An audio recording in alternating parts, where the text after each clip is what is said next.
Assalamualaikum warahmatullahi wabarakatuh. Waalaikumsalam. Alhamdulillahi rabbil alamin.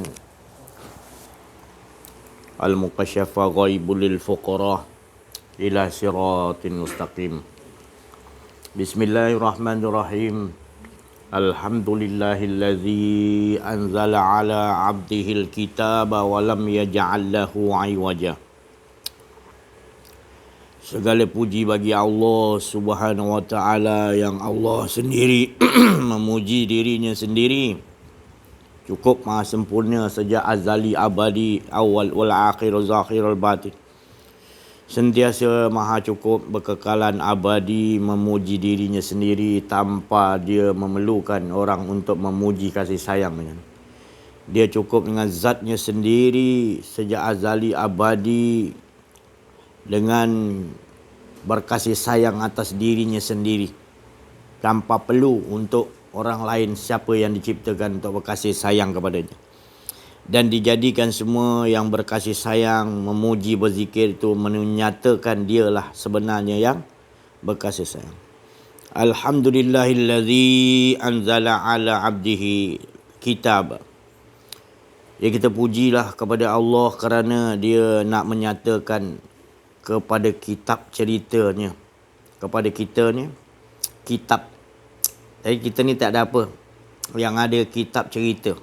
Jadi dia menurunkan kepada kita ni, kita bersyukur kerana cerita-cerita kita sejak di alam roh kita ni hingga sekarang, dan bila-bila kitabah walam yaj'al lahu 'iwaja, kitab yang Allah Ta'ala nak ceritakan beransur-ansur seperti mana Nabi SAW komplit kitab tu dah ada. Cuma lagi tepat pada waktunya akan ditentukan oleh Allah apa nak diturunkan wahyu, apa yang nak dicerita, kisah-kisah. Komplitlah cerita tu semua ada di tangan kekuasaan Allah kitab tu. Tapi dia Allah SWT menentukan waktu-waktu tu tadi untuk dinyatakan cerita-cerita kisah tu. Kitab walam yaj'al lahu 'iwaja, maknanya tidak ada kebengkokan dan memang kita kena ikut betul. Itulah cerita yang nak diceritakan kepada Nabi Adam, 124,000 Nabi hingga Rasulullah SAW, kepada sahabat Nabi, para tabi'in, para wali-wali Allah, sampai kepada orang-orang apa pun, Islam ke tak Islam, jin-jin, semua malaikat, semua iblis, Yajud Majud, Dajjal, semuanya diturunkan oleh Allah cerita-cerita yang dalam tu tak ada bengkok. Jangan ingat yang betul tu je Allah turunkan, tak, tetap juga yang tak betul juga tu pun juga daripada cerita-cerita Allah SWT. Siaja ni biar betul, ada ke cerita tak betul pun daripada Allah. Ya. Kamu belum lagi mengenal Allah, kamu baru nak belajar mengenal Allah dan tak bersungguh-sungguh mengenal Allah. Kamu hanya sungguh-sungguh sebut nama Allah, tak bersungguh-sungguh nak kenal Allah dulu, maka tu kamu takkan faham. Kamu rasa kamu yang boleh mengolah makhluk-makhluk Allah. Kamu rasa kamu boleh mengolah orang yang buruk jadi baik, orang baik jadi buruk, ataupun macam-macam kamu dalam pemikiran kufur, pemikiran yang menutupi diri kalian, yang menyebabkan kalian itu buta, iaitu tak nampak. Kerana kamu masih lagi peringkat masih mengenal Allah dengan cara tidak bersungguh-sungguh. Hanya menyebut Allah bersungguh-sungguh. Beza sejauh sangat. Orang yang betul-betul sungguh-sungguh kenal Allah, setiap hari dia nak kenal Allah. Allah perkenalkan semua ni, lama-lama jadinya bercahaya, ataupun semua yang Allah jadikan dia dah tak nampak dah. Dia ni nampak cahaya Allah. Nur Muhammad, cahaya Allah, cahaya Muhammad. Dia akan nampak cahaya, buta dia pada yang lain. Bila dia dah bersungguh-sungguh nak kenal Allah, nak kenal, besok nak kenal, dengar lagi talk, dengar lagi seronok. Sebab apa? Allah hijabkan semua kita ni daripada memandang kepada segala sesuatu. Sebab bila kita dah kenal Allah, nak kenal Allah, Allah singkapkan, tak ada tersembunyi. Semua yang ada ni adalah binasa, yang kekalannya maka Allah akan tutup semua segala yang ku zahirkan kerana engkau tidak tertipu ibaratnya. Bukan Allah nak nipu kita. Ibaratnya engkau telah buta selain aku. Maknanya engkau dah nampak aku. Maknanya di mana pun fa'in nama tuwalu fasamat. Maka Allah tak ada siapa yang boleh menahan. Bila Allah dah bagi orang tu kenal kepada Allah, di sisi Allah, tak ada tersembunyi baginya lagi mana pun fa'in nama tuwalu fasamat. Mana pun dia berpandangan, dia angan-angan, dia pergi melayang ke mana alam apa pun, dia campakkan duduk kat mana pun, pasti wajahullah yang dia nampak. Ini sulit bagi orang yang hanya menyebut nama Allah tetapi dia kurang bersungguh-sungguh nak kenal Allah. Beza tu. Beza orang yang mancing di tepi pantai, orang yang memancing di jeti, memancing di tengah laut dan juga yang menyelam di dalam laut. Jadi beza. Semua menenghala ke laut, tetapi ada di tepi, ada di jeti, ada di tengah lautan, ada di dalam lautan. Dan sesungguhnya orang arif billah, ya, para rasul, para nabi, para wali Allah, arif billah, semuanya menyelam di dalam lautan. Dan dia dah tak nampak yang lain. Hanya dia nampak adalah semua itu tadi adalah keindahan Allah Subhanahu Wa Taala. Bila dia dah melihat keindahan jamil, si cantiknya Allah, maka dia melihat dengan penglihatan Allah, maka buta dia tak nampak lagi yang lain. Seperti kita lah diibaratkan tadi melihat sesuatu yang indah, diperlihatkan kita sesuatu yang sangat indah. Seperti contohnya wanita, ataupun jangan wanita lah, maknanya umum, maknanya suara. Jamil, suara dia, indahnya suaranya. Kita dengar suara dia sampai kita lupa suara-suara yang lain. Itu baru kita dengar suara percikan suara Nabi Daud. Contoh orang minat burung, suara burung. Sampai dia jadi hakim menentukan mana suara burung yang sedap. Sekali dia dengar suara yang paling dia sukai oleh hakim tadi, dia meletakkan burung ni nombor 1. Hingga menyebabkan suara-suara burung yang banyak, beratus-ratus pertandingan tu, dia tak dengar lagi suara yang indah macam suara. Jadi dia meletakkan suara burung tu nombor 1 sebab suara-suara yang lain tenggelam. Itu baru percikkan suara Nabi Daud. Tu kori-kori Al-Quran tu tadi, penyanyi-penyanyi yang apa tu semua percikkan suara Nabi Daud tu, percikkan suara Nabi Daud, merdu dia tadi. Sampai kita dengar suara banyak penyanyi-penyanyi, tapi suara penyanyi juga menyusuk kolbun kita, membawa terasa rohaniah kita. Jadi kita olahkan itu semua dari suara percikan Nabi Daud. Dan Nabi Daud dapat percikkan suara merdu daripada mana? Allah. Jadi kita sambungkan lagi percikkan dia tu daripada Nabi Daud, dan Nabi Daud dapat percikkan suara daripada suara merdu jamil Allah Subhanahu Wa Taala. Tu baru percikkan. Bayangkan kalau kita dengar sendiri suara merdu Allah Subhanahu Wa Taala. Bayangkan. Jadi kita buta dah, tak dengar suara-suara lain. Nabi Daud tu percikkan suara merdu Nabi Allah Taala bagi percikkan. Nabi Daud kalau dia baca kitab Taurat Zabur ke Taurat? Taurat kan? Nabi Daud Taurat. Zabur Musa. Zabur ke Taurat? Zabur. Jadi bila dia baca kitab Zabur tadi, Nabi Daud baca, tahu burung dia boleh lupa nak kibaskan apa? Lalu sampai dia melayang hayal ke mana-mana, dia tak peduli. Tu baru dengar merdu suara Nabi Daud. Apa kata kalau kita dengar? Kalau kita kenal tak tahu nak cakap lah. Mungkin 2 bulan terbenung kot. Suara lain tak ada semangat kita dengar. Orang mengaji sedap pun, Kori International ke champion kita dengar pun. Sebab apa? Kita dah dengar yang paling best suara, iaitu Nabi Nabi Daud Allah bagi suara merdu. Percikkan baru tu. Dah hayal dah 2 bulan dah. Tu. Rindu. Kita dengar suara lain tak best. Apa pun. Jadi kita teringat-ingat suara tu walaupun kita dengar sekali. Tapi kita terngiang-ngiang suara tu tadi. Tu tadi. Apatah lagi ni saya nak bagi tahu. Kalau suara Allah yang kita dengar terus. Tak pecah kita lampu. Tak boleh mati kita.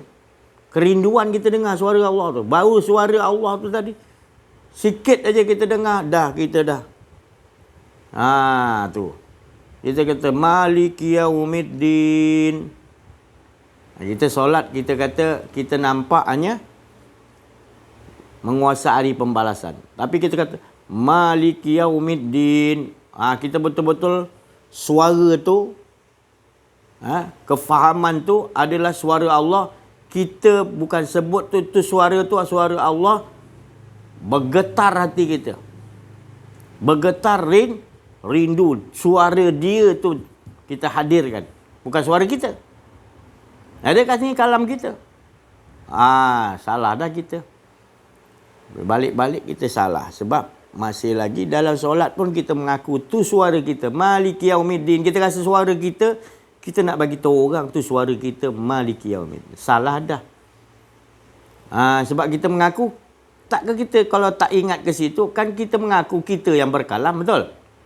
Padahal kita kata la mutakali, tidak berkata-kata. Kita melainkan perkataan Allah, suara Allah. Maka tu kita tak pernah dengar suara Allah Ta'ala membalas. Sebab Allah dah bagi tahu aku ni dekat. Cuma engkau kufur. Engkau merasa ada diri engkau kufur syirik engkau. Maka engkau tak akan dengar keindahan suaraku. Kau tak akan melihat jamil indahnya wajahku. Sebab ada lagi keakuan diri. Aduh si Haji ni boleh ke kita lihat Allah? Bukan lihat Allah tu berbentuk. Allah tu tidak boleh diumpamakan. Jadi itu semua ni tak boleh sama. Dan dia tak boleh duduk satu tempat kita gambarkan Allah di sini. Nabi Isra' Mi'raj pun bukan Allah tu ada ke atas Nabi nak bagi tahu. Tapi dia menjelajah sekalian alam. Akhir sekali dia keluar daripada alam ni lebur semuanya. Yang ada hanya Allah. Jadi Allah ni tidak di atas, tidak di bawah, tidak di kiri, tidak di kanan, tidak di tengah, tidak di mana-mana. Tetapi dia meliputi atas segala sesuatu. Kerana segala sesuatu dia menjadikan jelas. Yakin kita bahawa Allah lah sekalian yang dijadikan menyatakan Allah. Ngapa nak cari Allah lagi? Dah nyata jelas dah. Bukan dia nyatakan tu untuk mengatakan dia bentuk yang dinyatakan. Dia tak. Siapa yang menyatakan tu cukup. Jangan dikaji zat lagi dah. Cukup kita nampak matahari, bulan, bintang sekalian alam ni. Siapa yang jadikan? Cukup kita tahu yang menjadikan tu. Kita makrifat tu nama imani. Bila kita mengimani, Allah akan menambahkan lagi iman daripada ilmu yakin kepada ainul yakin. Tak dapatlah kita nak cerita macam mana orang tu melihat wajah Allah tu macam mana. Kenalah ilmu yakin dulu. Ilmu yakin pun kamu tak belajar, tak faham, tak mau kenal Allah, macam mana kamu nak diberi penglihatan oleh Allah? Kerana kamu melihat dengan penglihatan mata, kamu tak akan dapat melihat. Tapi kamu sombong. Kamu melihat ni, kamu rasa kamu nampak matahari tu, kamu rasa kamu yang melihat. Maka tu kamu hanya nampak matahari. Kamu tak nampak siapa pencipta matahari. Ini yang berlaku dalam kehidupan kita. Kehidupan yang dikatakan kehidupan dengan penuh azab. Kehidupan yang tak ada rasa keindahan bersama dengan kecantikan Allah, jamil Allah, suara Allah. Kita tak dengar hari-hari. Yang kita dengar suara ni daripada mana?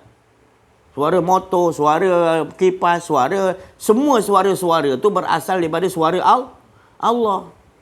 Ataupun berasal daripada suara Nabi Daud, dan Nabi Daud berasal daripada suara Nur Muhammad, dan Nur Muhammad berasal daripada sifatullah, iaitu Allah Subhanahu Wa Taala asalnya.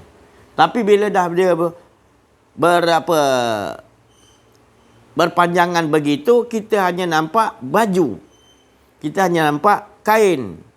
Kita hanya nampak reda. Kita hanya nampak yang kita tak nampak itu daripada benang.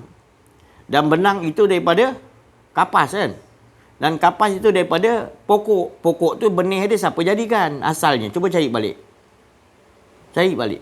Kawan saya ni pakar bidang dalam pokok kelapa sawit. Dia cari pokok sawit yang pertama sekali turun kat mana. Tahu turun kat mana kelapa sawit yang pertama sekali. Dia kaji sampai situ, sampai dia tidur dengan pokok kelapa sawit. Punya dia syok dengan kelapa sawit. Jangan salangannya dia. Dia cari sampai siapa pencipta kelapa sawit ni. Jatuhnya kat mana mula-mula. Punya gila tak gila tu profesor tu. Nampak? Jadi kita ni termasuk orang gila juga. Kaji-kaji sampai tak ada diri kita supaya kita dapat kenal Allah. Tak ada jalan lain untuk kita nak kenal Allah melainkan mati. Bukan mati ambil pisau cocok. Salah faham. Kita tak pernah ada. Baru kita tahu yang ada hanya Allah. Tapi masih nak rasa ada lagi. Memang kita takkan faham sampai kiamat pun tak faham lagi. Rugi. Dia kata, innal insana lafil hus. Kerana demi masa, saat, minggu, bulan, tahun, sentiasa abad ni, sentiasa Allah tu hadir. Allah tu sentiasa jelas dan nyata. Tapi bila kita tutupi dengan hawa kenapsuan kita, kita makin lama makin dihijapi dengan sesuatu yang Allah jadikan. Tapi jangan salahkan Allah jadikan segala sesuatu. Tapi segala sesuatu itu Allah jadikan bukan supaya kita berkeinginan kepada segala sesuatu yang aku jadikan. Tetapi aku jadikan segala sesuatu untuk keuntungan kamu. Supaya kamu dapat melihat apapun segala sesuatu itu, kamu akan nampak fa'ainama tuwallu fasama. Tidak ku pandang sesuatu melainkan Allah dahulu. Tidak ku pandang baju jubah itu dulu melainkan aku nampak siapa penciptanya, iaitu daripada pokok kapas dan benih pokok kapas siapa jadikan. Itu orang yang bijak, ya, di mana allazina yazkurunallaha qiyaman wa qu'udan wa ala junubihim wa yatafakkaruna fi khalqis samawati wal ardh. Rabbana ma khalaqta hadza batila subhanaka faqina azab. Orang yang bijak, Allah tu maha bijak. Dia kata hamba dia bijak macam mana? Mereka ini allazi yazkurunallaha. Mereka ni adalah orang yang sentiasa ketika keadaan yazkurunallah qiyaman, berdiri, rukuk, baring, duduk, apa saja keadaan dia tu. Keadaan dia apa pun, dia tafakaruna fi khalqis sama, sentiasa di mana pun. Bukan di tingkat sejadah aja. Bukan di waktu tengah malamnya. 24 jam. Berdiri, duduk, baring. Apa pun ganti siang, malam. Dia tetap juga, dia dah buta pada yang lain. Sebab dia dah tafakaruna fi khalqis sama. Segala yang di langit, di bumi, seisi-isinya, dia tak nampak lagi dah. Dia nampak hanya pencipta dia. Allah dah hijabkan. Segala sesuatu yang Allah jadikan, Allah hijabkan supaya dia nampak Allah Subhanahu Wa Taala. Ini karunia Allah Subhanahu Wa Taala bagi orang yang betul-betul nak kenal diri, nak kenal Allah. Inilah keputusan dia, iaitu ini aku bagi kepada kalian. Sebab aku tak pernah mungkir janji. Siapa yang bersungguh-sungguh nak akulah sebenarnya yang memberikan kepada dia kesungguhan itu. Untuk dia dapat aku, pasti dia akan nampak aku. Wujuhun yauma izinna. Berseri-seri wajahnya sentiasa. Dia memandang Allah Subhanahu Wa Taala, keindahan Allah Subhanahu. Ini suara yang keluar, dia mendengar suara Allah. Kita dengar suara kipas, suara burung macam-macam. Tapi tak, dia satu. Suara dia jadi satu. Semua suara-suara dia tahu berasal daripada percikan suara Nur Muhammad. Jadi dia tahu dia Nur Muhammad daripada Allah. Jadi dia hanya mendengar dengan pendengaran Allah. Maka masuk dalam pendengaran dia adalah suara merdu Allah. Ditukarkan daripada mata penglihatan kepada pendengaran Allah. Dibawa dalam kehidupan dia. Dia sentiasa rasakan Allah je dalam hidupnya. Ini orang-orang yang Allah Ta'ala bagi tahu. Terutamanya pertama kepada Nabi Muhammad SAW, para Nabi, para Rasul, para wali Allah, orang arif billah, mursyid-mursyid dan orang yang mengikuti mereka. Allah Ta'ala kata, inna fatahna laka fathan mubin. Jangan kita ragu ini, kita telah mendapatkan kemenangan. Sebab apa? Rasulullah SAW yang menyontohi supaya kita dapat mengikutinya. Kerana Allah Subhanahu Wa Taala menyuruh kepada kita mengikuti jejak langkah Nabi Muhammad sallallahu alaihi wasallam. Apa jejak langkah Nabi Muhammad SAW tu? Syariat, tarikat, hakikat, makrifatnya. Dia seiringan, dia satu sebenarnya. Tanpa salah satu pun ditinggalkan. Kalau kita dah ada makrifat pun kena bawa sekali tarikat, hakikat, syariat. Tak boleh. Kalau kita ada syariat, tarikat, hakikat, makrifat tak ada, tak boleh juga. Salah satu pun tak boleh tinggal. Jadi ini harus kita ikuti jejak langkah Nabi Muhammad SAW, bukan syariat dia. Tetapi dalam syariat tu sebenarnya ada tarikat, ada hakikat, ada makrifat. Benda tu tak terpisah. Tiba lagi bila kita belajar, kita kena pisah-pisah kan. Tak semua orang tahu sekaligus. Ada dibagi pengetahuan syariat, ada dibagi tarikat, ada bagi hakikat, ada dibagi makrifat, ada yang dibagi seluruhnya seperti Nabi Muhammad sallallahu alaihi wasallam. Jadi yang buat belaga-belaga ni, belawan-belawan ni adalah disebabkan kita tak faham keempat-empat ni, atau salah satunya kita tak faham pun tak boleh. Makrifat kita tinggi, hakikat tinggi, tarikat ada, syariat ada. Memang jadi gaduh.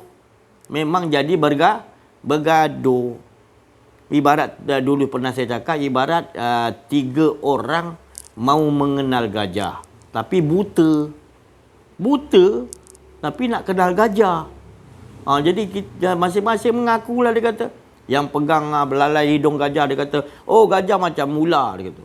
Macam ular sawa, dia kata. Dia buta kan? Seorang pegang telinga gajah. Oh gajah ni macam dulang lah. Aku makan nasi ramai macam dulang. Dia pegang telinga gajah tu. Dia katanya, dia buta. Dia bergaduh lah. Macam ular sawa lah. Aku pegang sendiri gajah ni. Aku pegang sendiri. Aku pun pegang. Aku pegang macam dulang. Dia kata. Yang seorang lagi biol pula. Dia buta juga. Nanti aku cuba nak kenal gajah ni. Dia pun pegang kaki gajah. Dia kata, oi, korang semua salah. Aku ni pegang sendiri. Aku cari jalan macam mana nak pegang gajah tu. Aku pegang tengok. Gajah ni dia macam batang kelapa. Itu yang betulnya, dia kata. Masing-masing keluarkan hujah. Aku betul, susah aku nak kenal gajah. Masing-masing buta ni pun kata, gajah macam ular sawa. Aku pegang. Bawa masing-masing, bawa pengikut masing-masing. Makin lama. Makin banyak pengikut dia. Pengikut sampai nenek moyang, sampai cucu cicit cuba. Sampai semua masing-masing dengan kefahaman buta dia tu tadi. Keluarkan dia ni, keluarkan kitab dia ni pula. Dia ni keluarkan kitabnya. Dia buta lah asalnya. Sanad yang dia ambil tu buta, orang buta punya sanad dia ambil. Dah kadi kecoh dunia ni kan. Jadi kecoh lah dunia ni. Jadi kita ni kena kembalilah. Rasulullah kata, telah aku sempurnakan adalah engkau harus kenal Allah balik.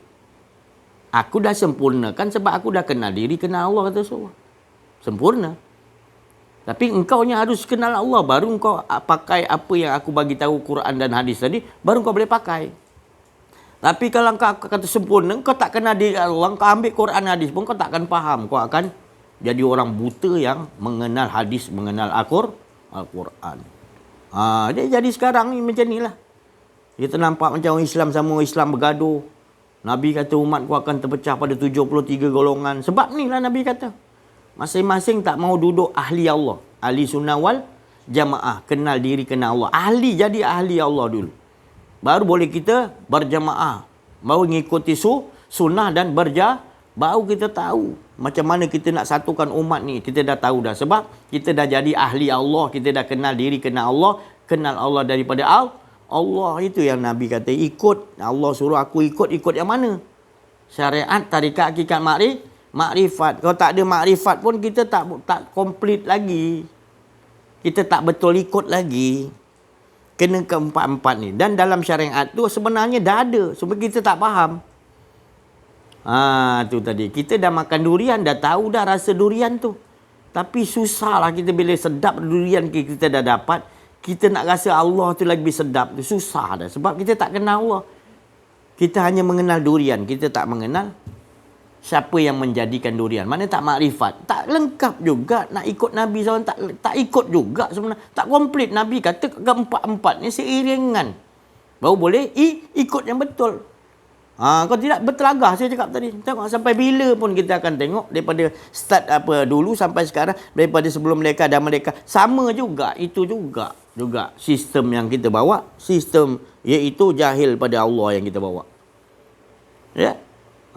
Bukan saya cakap Quran dan hadis tu tak boleh pakai. Saya je kata Quran dan jangan pakai itu dulu saya cakap. Kalau kau pakai itu dulu nanti kau tahu tak puak-puak Khawarij ni. Zaman Sayyidina Ali, Khawarij nama dia. Tahu tak? Dia lagi Quran hadis lagi dia tafsir semua tahu. Bermain kat dalam diri dia semua hafiz Quran Khawarij ni. Dia kata dia yang membunuh Sayyidina Ali ni puak-puak Khawarij ni. Mengaku Quran hadis, ikut Quran hadis. Oh, Quran hadis memang betul. Dia memang kalau kita ni nak lawan dengan dia Quran hadis memang jauh dah sama dia. Dia lebih faham lagi lah. Khawarij ni. Tapi yang bunuh Sayyidina Ali tu mana? Puak dia lah ni. Ketua dia yang suruh bunuh Sayyidina Ali. Khawarij. Yang kita kata pegang Quran dia. Jangan. Bukan saya cakap tak boleh pegang. Jangan jadi macam puak Khawarij. Lagi hebat Al-Quran dia daripada kita. Lagi terror hadis dia. Pegang Quran dan hadis betul-betul tu. Tak ada pakai ijma' ulama' ke. Tak ada pendapat sahabat ke. Tak ada. Dia terus Quran hadis. Ini yang membunuh. Sebab apa? Allah suruh kenal aku dulu. Baru kau faham kalam-kalam aku. Nak guna tang mana. Takut kau. Sebelum kau nak guna, kau minta pada Allah. Nak guna tang mana ayat kau, ya Allah. Ini yang Nabi nak bagi tahu. Telah aku sempurnakan. Memang sempurna. Quran hadis yang Nabi turun. Tapi Nabi nak bagi tahu sempurna. Ni kau kena kembalikan balik. Kenal Allah, kenal diri. Baru kau boleh pakai Quran hadis tu. Bila kita sekarang ambil Quran hadis, pegang Quran, itu jadi puak Khawarij lah silap ni. Dia tengok bertelagah Quran hadis. Pasal Quran hadis pun tak payah tarikat lah, syariat sama orang syariat pun bergaduh dah tak sesuai. Belum lagi tarikat lagi. Memang jadi macam orang buta kena gajah saya cakap tadi. Dia bawa lagi anak buah dia, lagi dah mati dia ganti pula dia, lagi bawa lagi ramai pula. Belaga tak habis-habis ni. Siapa nak selesaikan? Ni nak selesaikan cara dia orang yang dikatakan ahli sunnah wal jamaah yang aslinya adalah dia menyatukan dengan cara tak lain mengesakan Allah, kenal diri, kenal Allah. Baru kita boleh sedarkan yang buta-buta tu tadi tu. Orang buta, engkau pegang tu gajah memang betul, tu hidung dia, tu belalai dia. Memanglah macam ular. Cuba buka mata engkau tu. Tu tadi. Buka mata kau, jangan kau buta kan. Buka mata hati kau, buka tengok.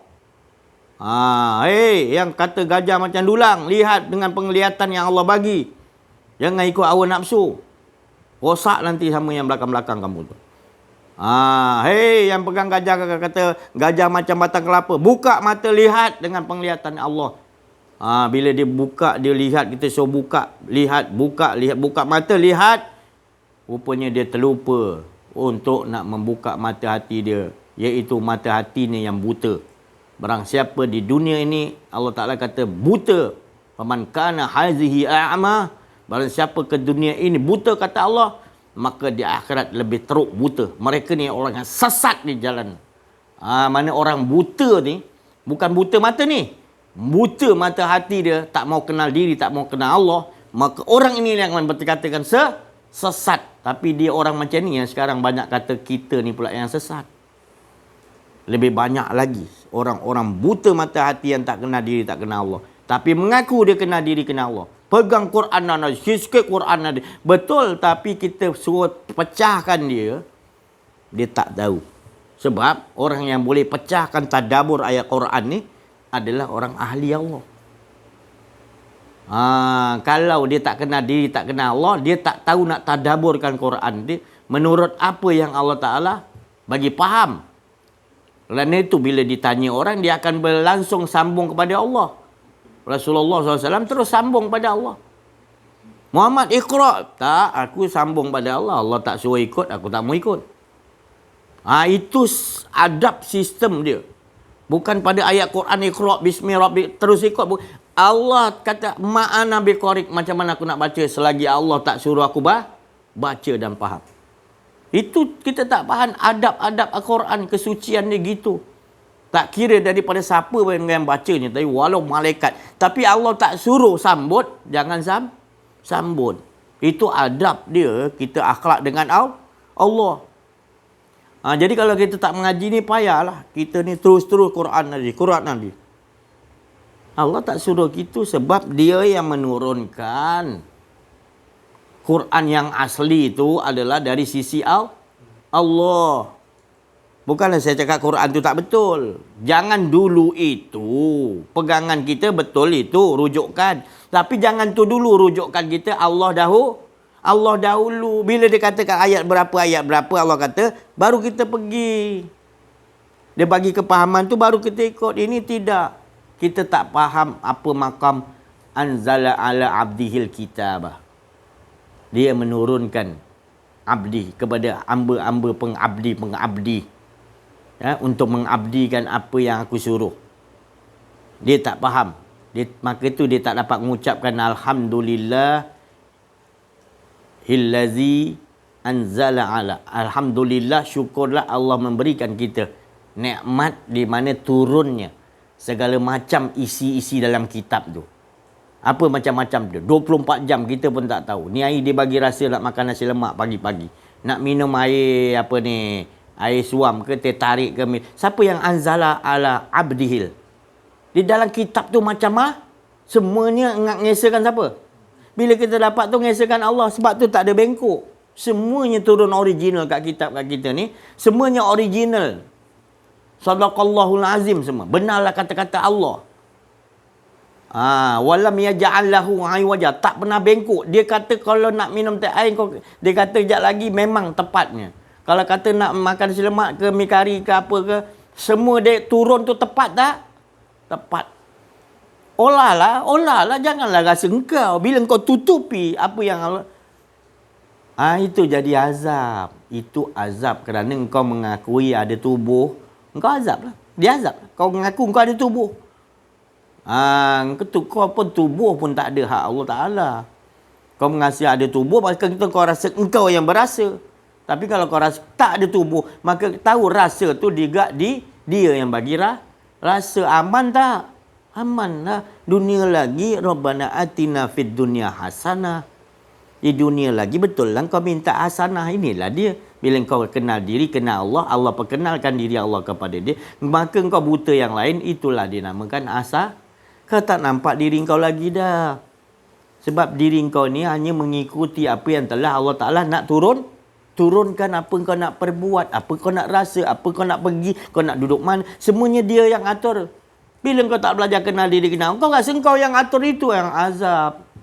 Padahal dia yang atur, kau kata engkau yang atur. Aku yang datang ke sini, usaha ni, kita yang usaha. Dah sudah pula, serah pula pada Allah pula. Usaha tadi engkau. Tadi yang menetapkan Allah. Tak usaha ke apa benda pun, apa yang kau buat semua Allah. Faham tak?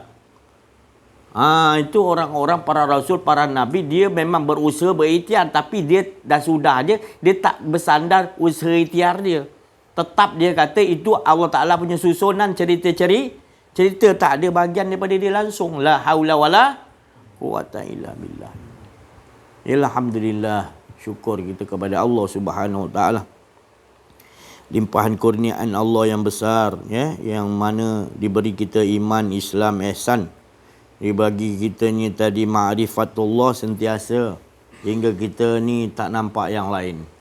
Tak ada sesiapa yang boleh kurniakan kurniaan yang besar ni melainkan Allah Subhanahu Wa Ta'ala. Bila dia berkehendak dengan rahmatnya, maka alhamdulillah itu tanjanya kita mendapat rahmatullah, dapat hidayatullah laduni di sisi Allah. Maka kita takkan was-was lagi sebab Allah dah mengurniakan dari sisinya. Pasti kita tidak was-was lagi. Apapun dan mata penglihatan yang kita lihat, segala yang Allah ciptakan, kita nampak penciptanya. Ini susah nak dicerita macam mana kita boleh dapat. Usaha kita bukan pasal usaha. Usaha memang usaha itu semua hak dia juga.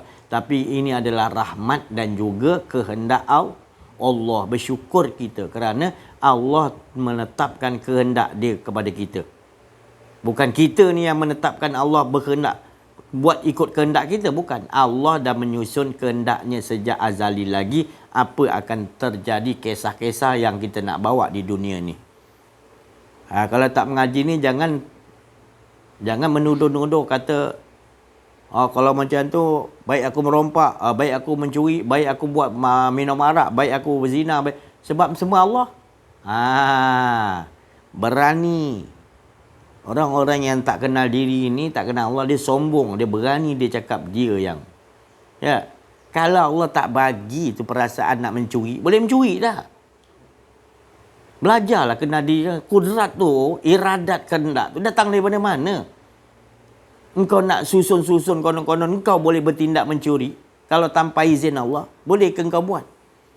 Boleh tak? Kau nak bernapas ni, naik satu napas, naik ke atas, turun bawah, kau boleh buat turun bawah napas. Berhenti, kau boleh berhentikan napas. Kau boleh buat ke? Jangan sombong lah. Jangan sombong. Kau tak belajar, memang kau akan kata begitu. Kau mencabar Allah Ta'ala. Seolah-olah mencabar. Kalau orang tu mencuri, maknanya dia ada kekuatan lah. Takkan Allah nak suruh dia mencuri? Dia boleh cakap begitu. Dia kata, mana yang betul ni? La haula wala. Apa yang Nabi bawa? Kata, tak ada daya upaya. Orang yang jenis begini, kita tahu dia tu orang yang jahil tentang Allah. Maka itu lebih baik kita jauhkan daripada orang begini. Kalau kita layan dia, kalau kita layan orang bijak, orang yang kenal diri, kenal Allah, 1000 orang, happy kita. Tapi kalau kita layan seorang yang jahil tentang Allah ni, pening kepala satu dunia. Disebabkan dia seorang, satu dunia kecoh. Sebab orang yang jahil. Apatah lagi sekarang ni banyak orang jahil tentang Allah. Kecoh satu dunia. Serabut. Kerana yang serabut dia sebab dia tak kenal diri, tak kenal Allah. Kalau dia belajar kenal diri, kenal Allah, selesai masalah. Ini tadi. Ini tidak, bila orang tak kenal diri, kena sikit-sikit Quran. Sikit Quran. Bagus Quran tadi, tapi kau tak faham tadabbur dia. Kau ikut hawa nafsu kau menggunakan Quran dan hadis. Bukan saya Quran dan hadis tak betul, bukan. Tapi kamu salah. Tadabbur, tafsir betul. Tadabbur, tafsir belum menentukan kita faham. Kerana dalam Quran ada mutasyabihat, ada muhkamat. Ada yang ayat tetap kata solat, kata jangan, aku haramkan jual beli, aku haramkan riba, aku halalkan jual beli, aku haramkan riba. Itu muhkamat, jangan dibincang lagi. Nak buat Islamik riba, mana boleh. Dan meniaga kena betul cari Islamik meniaga, jangan meniaga kau campur dengan riba. Sekarang banyak orang meniaga tapi tak belajar apa meniaga Islam yang direstui ya Allah untuk mentauhidkan Allah, maka akan bercampurlah riba sekali, penipuan dalam perniagaan, menipu dalam timbangan, kata Nabi. Nerakalah lebih layak lagi. Banyak orang bisnes-bisnes penipu. Dia kata Allah halalkan meniaga, aku meniaga lah pada aku mencuri, meriba. Ia meniaga kau tapi meniaga tak ngikut cara yang Nabi ajar. Jangan membohong. Modal RM1 kau cakap dengan orang, modal kau RM2. Tu tadi. Mana boleh kita kalau meniaga RM1 modal boleh jual RM2. Tak boleh lebih-lebih. Jual lebih itu tak menipu dalam timbangan. Tak boleh. Ini pula emporium ni, cara-cara Yahudi kita ikut sistem. Beli sayur timbang RM5.95. 95 sen. 5 sen tak boleh dah masuk dalam komputer. Haram jual beli. Aku jual kau redha tak? Aku beli pun aku redha tak? Aku 5 sen aku minta tawar, kau tak bagi, aku tak nak. Boleh? Tapi sistem tu Yahudi suruh buangkan sistem yang Allah redha, iaitu jual beli harus tawar menawar. Mana ada tawar menawar? Mana boleh. Kita meniaga harus tawar menawar. Sebab kita nak mengawal jangan orang berlebihan berniaga dengan ikut suka hati dia. Kedai ni, supermarket ni jual Milo yang sekilo harga RM20. Yang kedai runcit biasa jual RM23. Yang kedai lagi jauh pada pendalaman jual RM25 pula. Dia kata apa? Pengangkutan gini. Tak boleh. Tak boleh. Itu maka meniaga kita tak berkat. Kita tak belajar. Niaga betul Allah Ta'ala suruh dia halalkan. Tapi kalau kau meniaga ikut cara Yahudi, niaga kau tu tak diberkati Allah, menipu dalam timbangan ibaratnya Nabi kata. Kena jumpa orang ahli Allah, dia akan jelaskan. Kita tak faham Al-Quran ni. Kita nak harap ni orang-orang yang cerdik pandai Quran ni, dia faham tafsir je. Kadang-kadang dia baca dia pun tak faham. Nak guna tang mana tu? Alif lam lam ha, alif kaf ba ra. Hu di tengah-tengah. Hu tu nak mana tempat nak.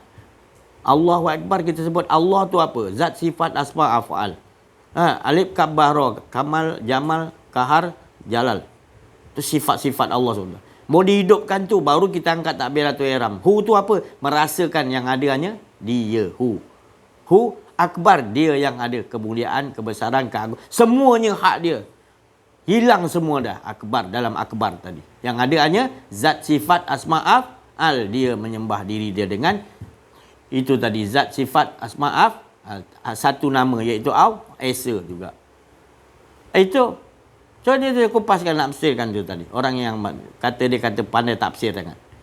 Dia tahu sebut dia alif, lam, lam, ha. Dia pun tak tahu nak pecah alif tu apa. Alif, kaf, ba, ra, akbar apa? Akbar besarlah Allah. Itu dia tahu.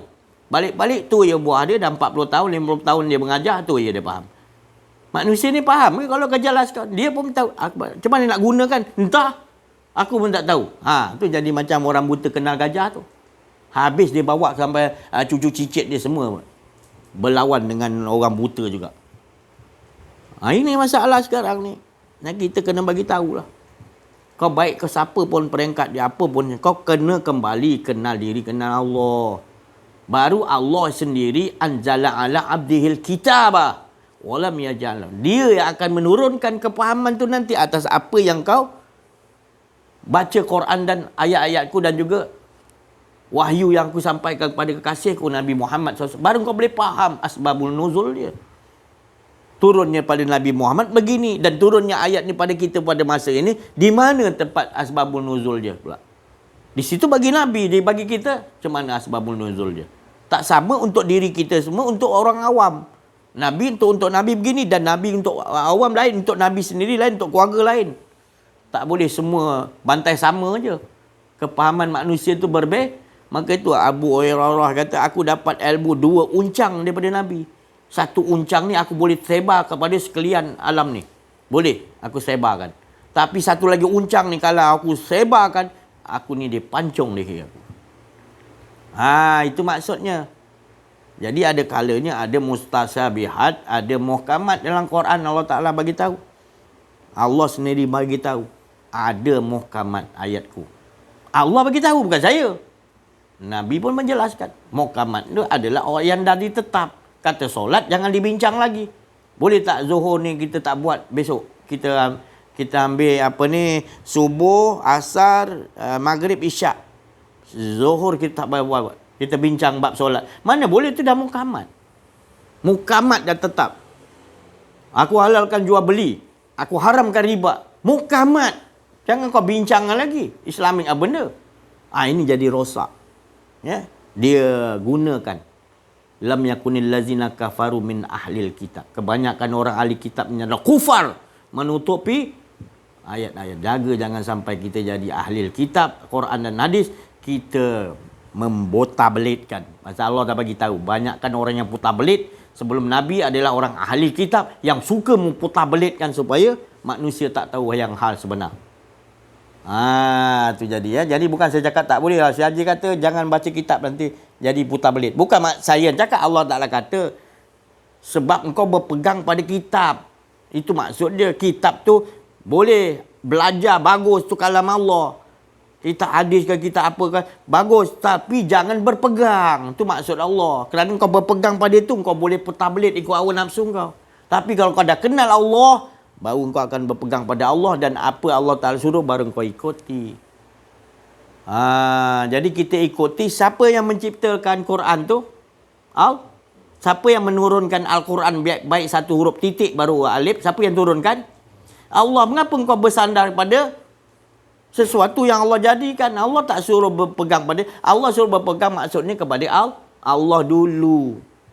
Maka itu kita tengok kadang-kadang surah Al-Quran tu ada tulis alif lam mim kaf ha. Itu apa maknanya? Suruh dia mulakan pada situ. Dan bismillah pun ada Al-Quran, bila dimulakan bismillah dia buat panjang huruf tu. Saja-saja je buat betul ba. Ba tu mana dia panjang ekornya tu. Tapi mengapa dia dah buat daripada titik tu nak mengatakan mengesakan Allah baru masuk barakatan ba. Kita tak faham. Ini orang-orang yang ahli Allah yang menulis Al-Quran tu. ikut resam-resam mana-mana. Kita pandai-pandai ya cakap ni, tak faham. Dia orang buat tu satu huruf titik, tarik panjang huruf alif tu baru dia buat ba, bismillah. Kita tak faham. Dia tu buat tu pun bukan tangan dia, Allah yang gerakkan dia. Semua dia kepengetahuan Allah semua nak diletak tu betul-betul. Tu nama Quran tu suci, yang tukang buat, yang nak baca, yang semua dalam keadaan mengambil wuduk suci. Suci tu mana? Buang keakuan diri, baru boleh kita faham. Yang ambil wuduk, baca Quran, otak ke mana-mana fikir. Tak nampak kesucian tu. Jagalah kesucian Al-Quran tu. Bila dah ambil wuduk, kita pegang Quran, janganlah ingat lagi dunia lagi dah. Ini kalam bau, jadi suci Al-Quran tu. Quran tu dah memang suci. Engkau tu tak tahu nak sucikan bila pegang Quran. Ambil wuduk tapi masih lagi ada akuan diri. Tu kata kena belajar. Susahlah dengan si Haji ni, semua tak kena aja. Memanglah, memang nak dibetulkan. Sebab kita kalau biarkan sampai anak cucu kita sama jahanamnya je. Tu 1,500 orang mati tahun ni dekat Malaysia ni, 1,500 orang mati. Ditambah lagi 5-6 orang lagi. Penghujung dia 1,507 orang mati tahun ni di Malaysia. Bukan Malaysia sinilah, Malaysia ni Semenanjung. Maka 2 orang aja yang beriman kepada Allah, yang kenal diri, kenal Allah. Si Haji ni pandai-pandai cakap macam tu. Cutting kau lah. Aku tak suruh kau percaya. Kau fikir-fikir kan, Allah bagi akal. Kau suruh ada nur fikir. Bukan kita bercakap ni atas kita nak menakut-nakutkan manusia. Tak ada reti aku nak takut manusia. Siapa aku nak tegur manusia? Aku bukan bagi makan, bagi hidup pada manusia. Aku nak tegur manusia supaya ikut beriman pada aku. Buat apa? Aku bagi tahu supaya beriman pada Allah, bukan beriman pada aku. Kenapa kau nak ikut aku? Jadi apa yang aku cakap ni, kalau betul kena daripada Allah, kau fikir sendirilah, bukan daripada aku, daripada Allah. Allah nak engkau selamat. Kau bayangkan 1,507 orang mati pada tahun ini, yang diterima Allah hanya 2 orang yang beriman betul-betul kepada Allah. Bayangkan setahun ni 1,507 orang mati, hanya 2 orang. Yang lain semua datang keluar jumpa anak-anak dia masih hidup, bawa tempurun macam pengemis. Tu pun anak dia tak nampak.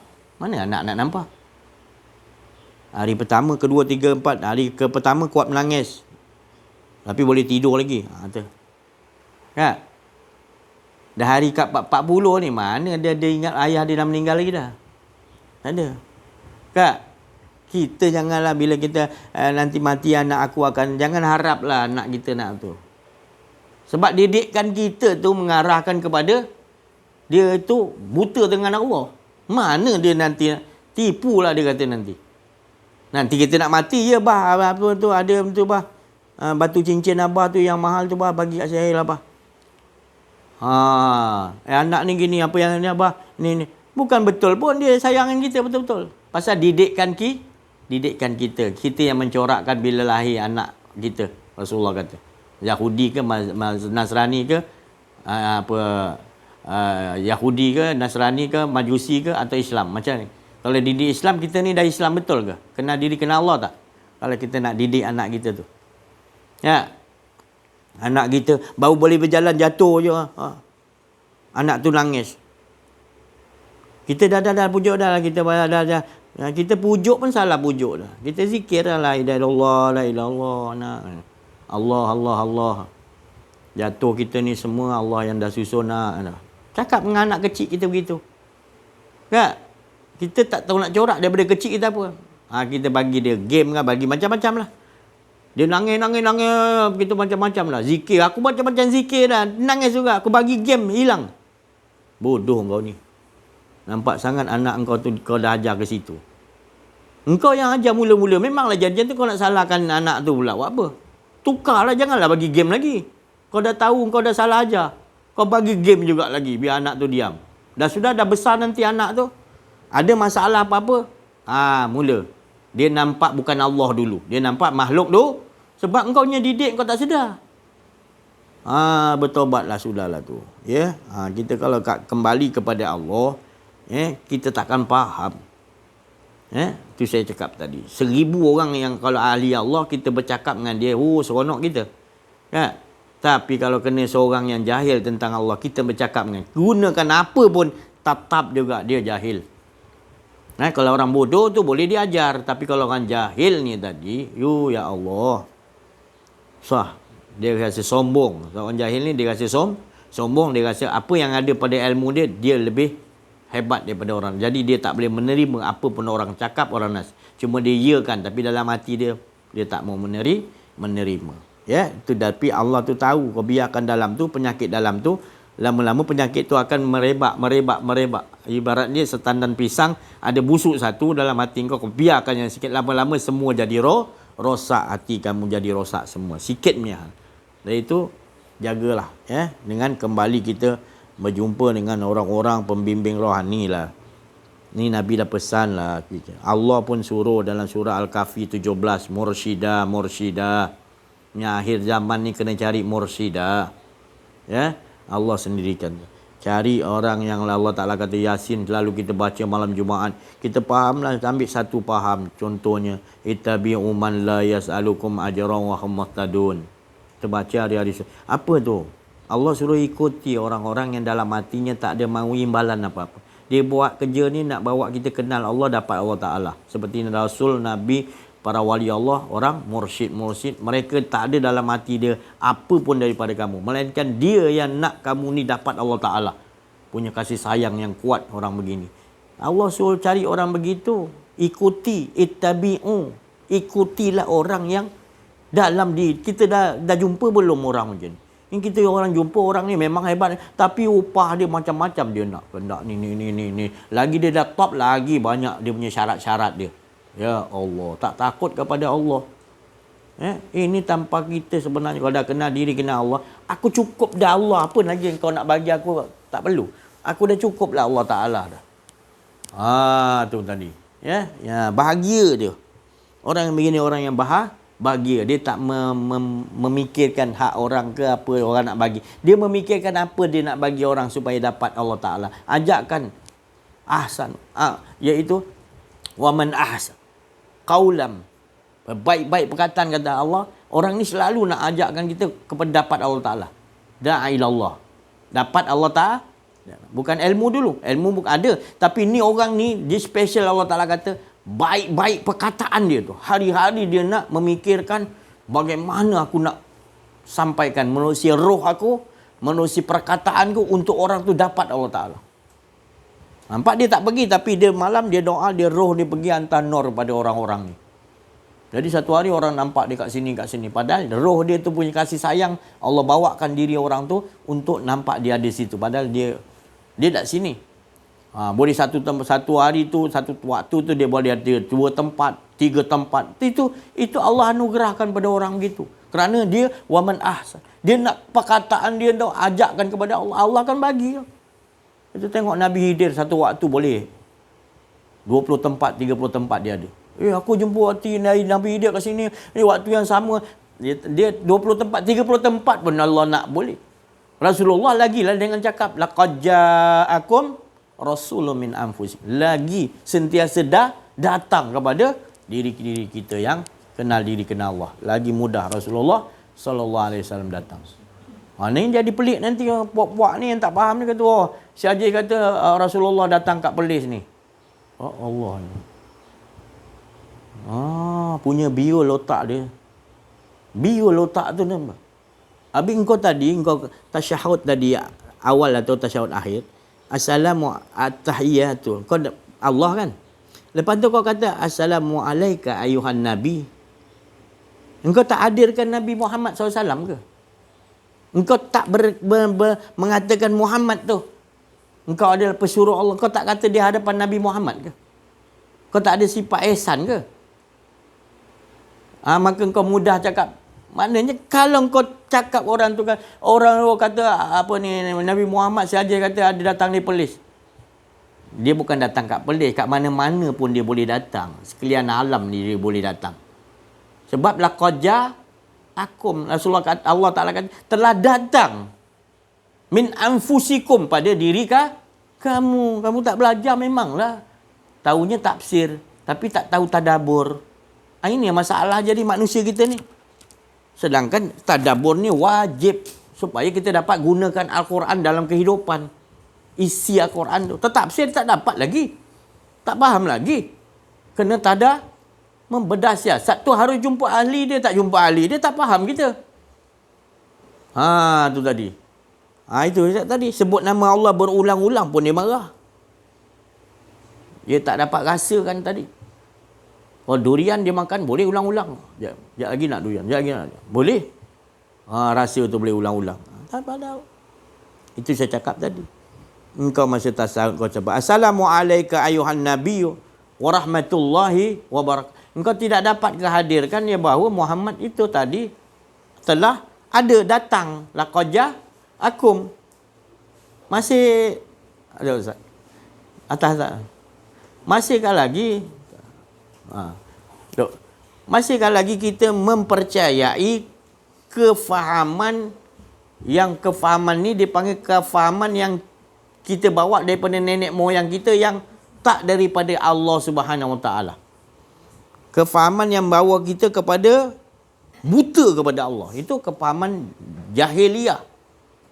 Ya, Nabi tu diutus untuk membasmi ini pengaruh iaitu sistem jahiliyah ni. Sistem maknanya akuan-akuan diri ni.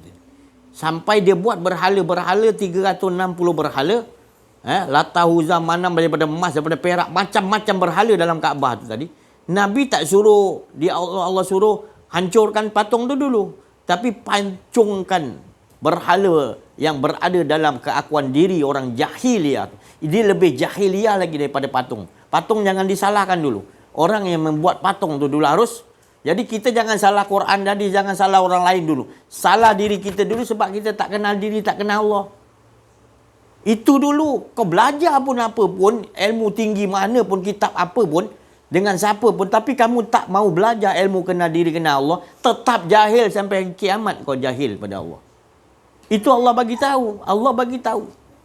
Maka tu kau dapat tahu nanti bila kau kenal dia, baru kau tahu semua yang turun pada kau adalah kitab yang asli. Anzala ala abdihil kitaba walam yaj'al lahu iwaja. Baru kau tahu hari-hari Allah turunkan kitab tu tadi. Dan kitab tu tadi, bila kau dah kenal diri, kenal Allah, kau nampak tu semua daripada rasa apa, nak makan apa. Semuanya ada dalam Quran. Semuanya ada daripada wahyu yang Nabi bawa tu, iaitu hadis dia panggil tadi. Daripada wahyu daripada Allah SWT.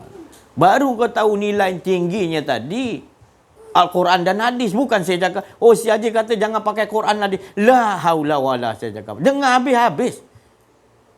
Jangan jadikan Quran tu seperti pegangan orang Khawarij. Yang menyebabkan mereka ni pegang Quran sampai dia tak mau tadabbur. Quran tu Nabi turun dia faham. Sahabat-sahabat faham. Nabi jelaskan. Kita turun Quran, siapa nak jelas kepahaman tu tadi? Pakai buta macam tu je. Jadilah puak Khawarij ni. Dia yang membunuh Sayyidina Ali. Nampak? Ni bukan nak melaga-lagakan, tapi kita ambil iktibar. Kalau orang selalu pegang Quran dan hadis ni, kita harus berjaga-jaga juga. Sebab dia salah tafsir nanti. Tu sanggup. Sanggup ni, puak-puak sana kat Mekah tu. Pegang Quran hadis, sampai bunuh semua ulama-ulama ahli sunnah wal jamaah. Siapa tu? Tak payah nak sebut lah. Tak payah nak sebut lah. Habis semua ulama-ulama. Tak ikut cara dia. Dia tangkap, dia buang negara. Hilang, tak tahu ke mana. Tak terbalik-balik. Mati ke apa. Sanggup dia buat macam tu. Tapi dia kata pegang Quran dan hadis. Punya celakanya tu tadi. Orang yang celaka ni, orang yang beginilah. Dia sandarkan Quran dan hadis. Untuk selamatkan diri nafsu dia. Orang hajar. Ini yang berlaku dalam kehidupan kita sekarang ni. Hanyut dia bawa anak cucu kita semua, makin teruk hanyut. Dia sandarkan Quran hadis. Padahal kita nampak kepincangan dia macam dapat bunga. Dia tak tahu nak nilai bunga tu. Dia tahu pisang aja. Tu.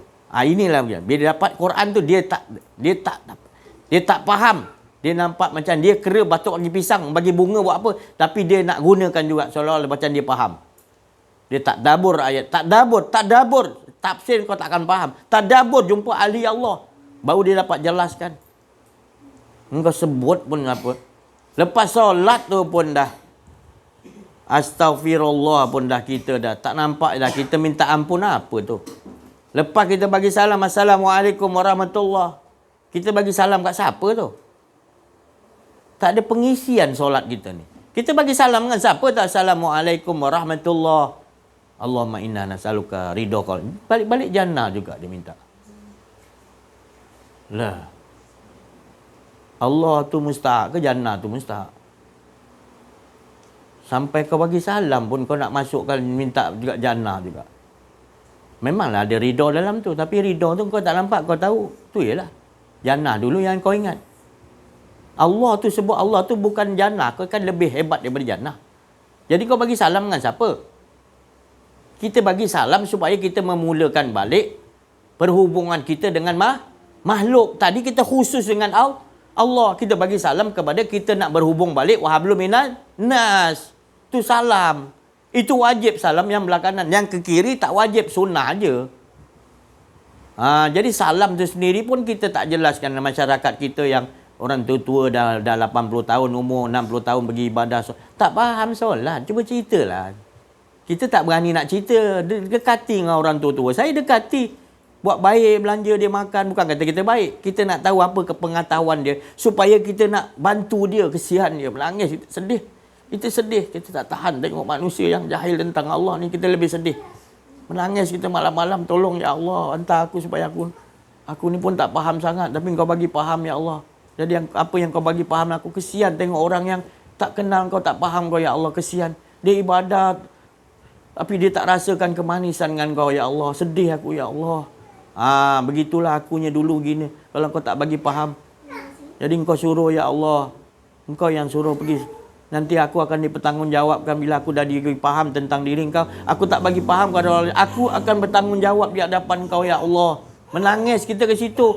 Ini balik-balik nak belaga. Tu salah, ni betul. Bila nak selesai entah? Orang buta, 3 orang buta kena gajah saya cakap. Nak selesai apa? Dia bawa nanti puak-puak dia. Kepahaman dia. Gajah, aku buta, aku kena gajah. Gajah ni macam batang kelapa. Gajah ni macam apa telinga gajah. Gajah ni macam apa ular sawa besar. Buta kan? Dia ajaknya anak murid dia ajar dia nenek apa cucu cicit dia sampai dah beratus tahun. Pahaman yang ni tadi. Pahaman yang dia tu tak celik, tak kenal diri, tak kenal Allah. Buta, dia gunakan Quran, dia gunakan tu juga. Tapi dia buta. Ni masalah ni. Yang jadi masalah berlaga-laga kita sama kita. Ni lah dia 73 puak yang Nabi kata. Hanya satu yang aku pilih iaitu ahli aku. Ahli Allah. Baru betul dia akan nyatukan 72 yang sesat ni tadi. Yang tak faham tentang Allah Ta'ala dan tak faham tentang Al-Quran. Bila kau tak faham Allah, jangan kau nak haraplah kau faham kitab-kitab Allah. Kau tak akan boleh baca kekalian alam ini. Kau tak boleh baca. Itu tadi ya. InsyaAllah. Saya rasa cukuplah sampai sini dulu. Terima kasih banyak. Ya. Kita minta lah kepada Al-Fadhil Ustaz Ahmad Auza'i, Syekh Latif dan Al-Falak untuk memberikan lagi tambahan pencerahan. InsyaAllah. Alhamdulillah wassalatu wassalamu ala Rasulillah wa ala alihi wasahbihi ajmain. Pada hari ini ada ramai kanak-kanak santri.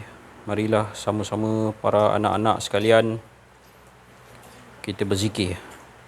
Subhanaka la ilma lana illa ma 'allamtana innaka antal alimul hakim. Subhanaka la ilma lana إلا ما علمتنا إنك أنت العليم الحكيم. سبحانك لا علم لنا إلا ما علمتنا إنك أنت العليم الحكيم.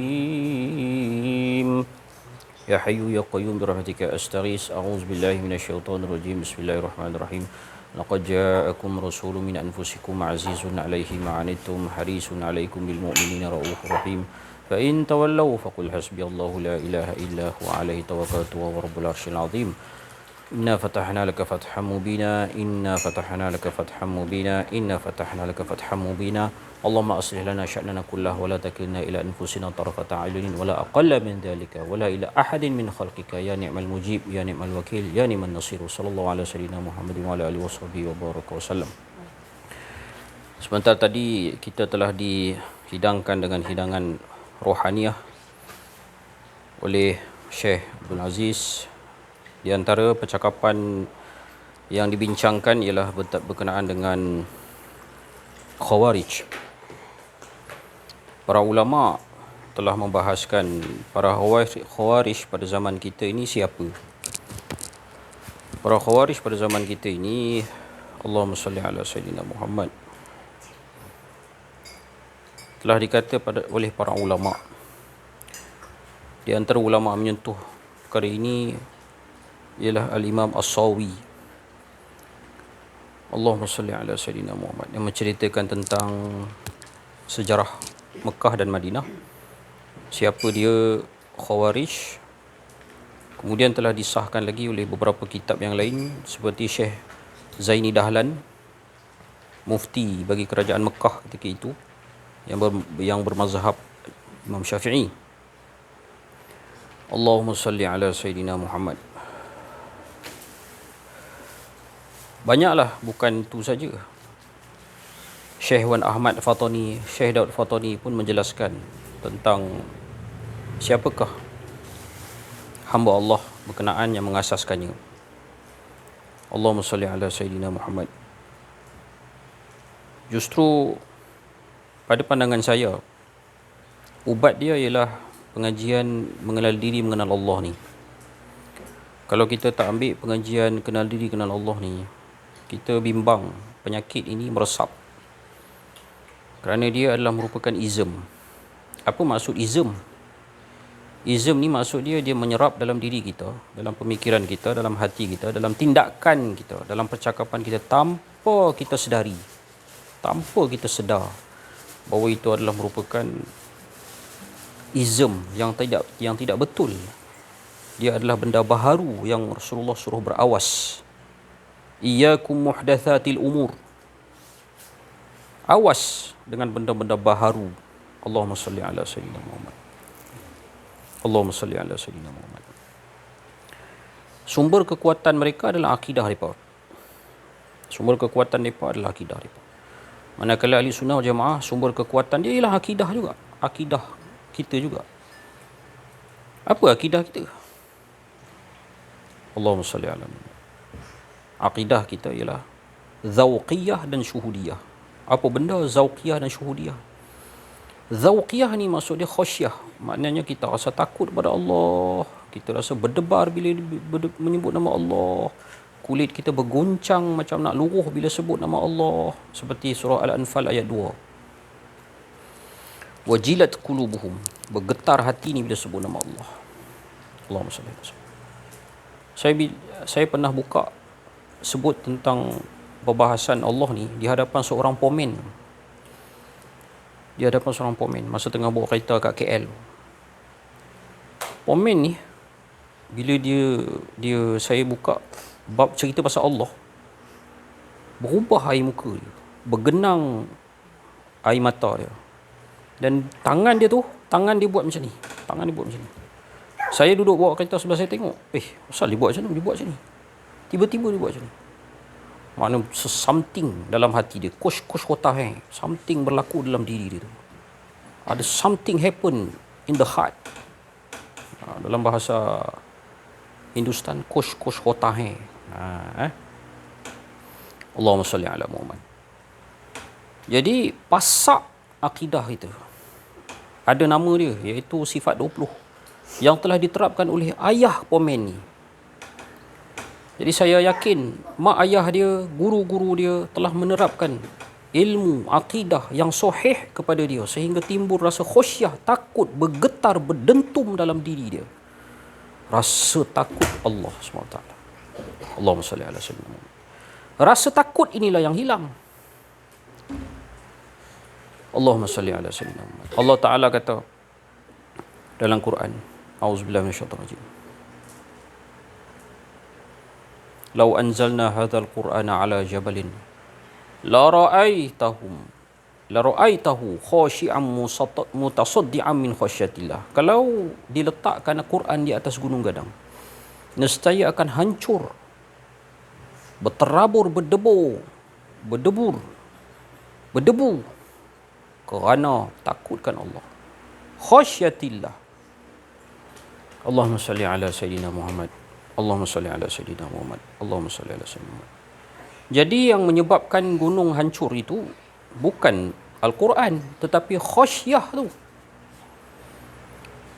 Buktinya kalau kita bawa naik Al-Quran ke atas Gunung Jerai, tak hancur pun Gunung Jerai tu. Tetapi Quran yang mana yang dikatakan bakal hancur gunung kalau diletakkan Al-Quran? Khasyahnya tu.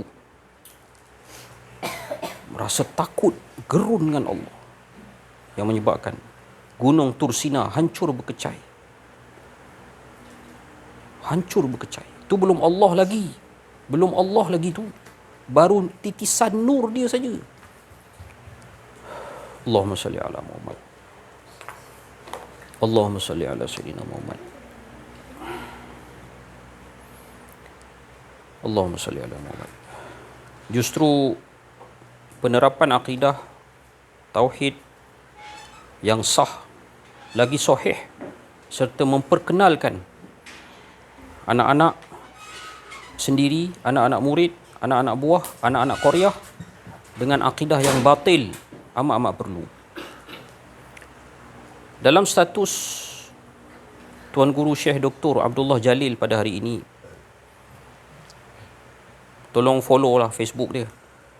Tulis Abdullah Jalil, lepas tu like and follow. Lepas tu apa saja posting dia tolong share. Dia kata pada hari ini, kalau mengaji akidah tauhid dan tidak memperkenalkan tentang firqah-firqah yang batil, maka dia kata, tolong tinggalkan guru itu. Tinggalkan guru itu. Itu saja posting yang dia post pada hari ini. Saya ada share dalam Facebook saya, status dia tu. Allahumma salli ala Sayyidina Muhammad. Apa maksud Dr. Abdullah Jalil, Tuan Guru Syekh Hafizahullah?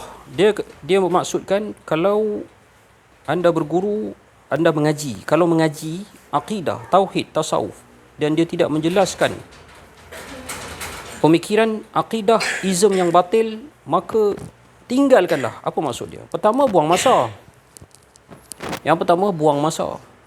Yang kedua,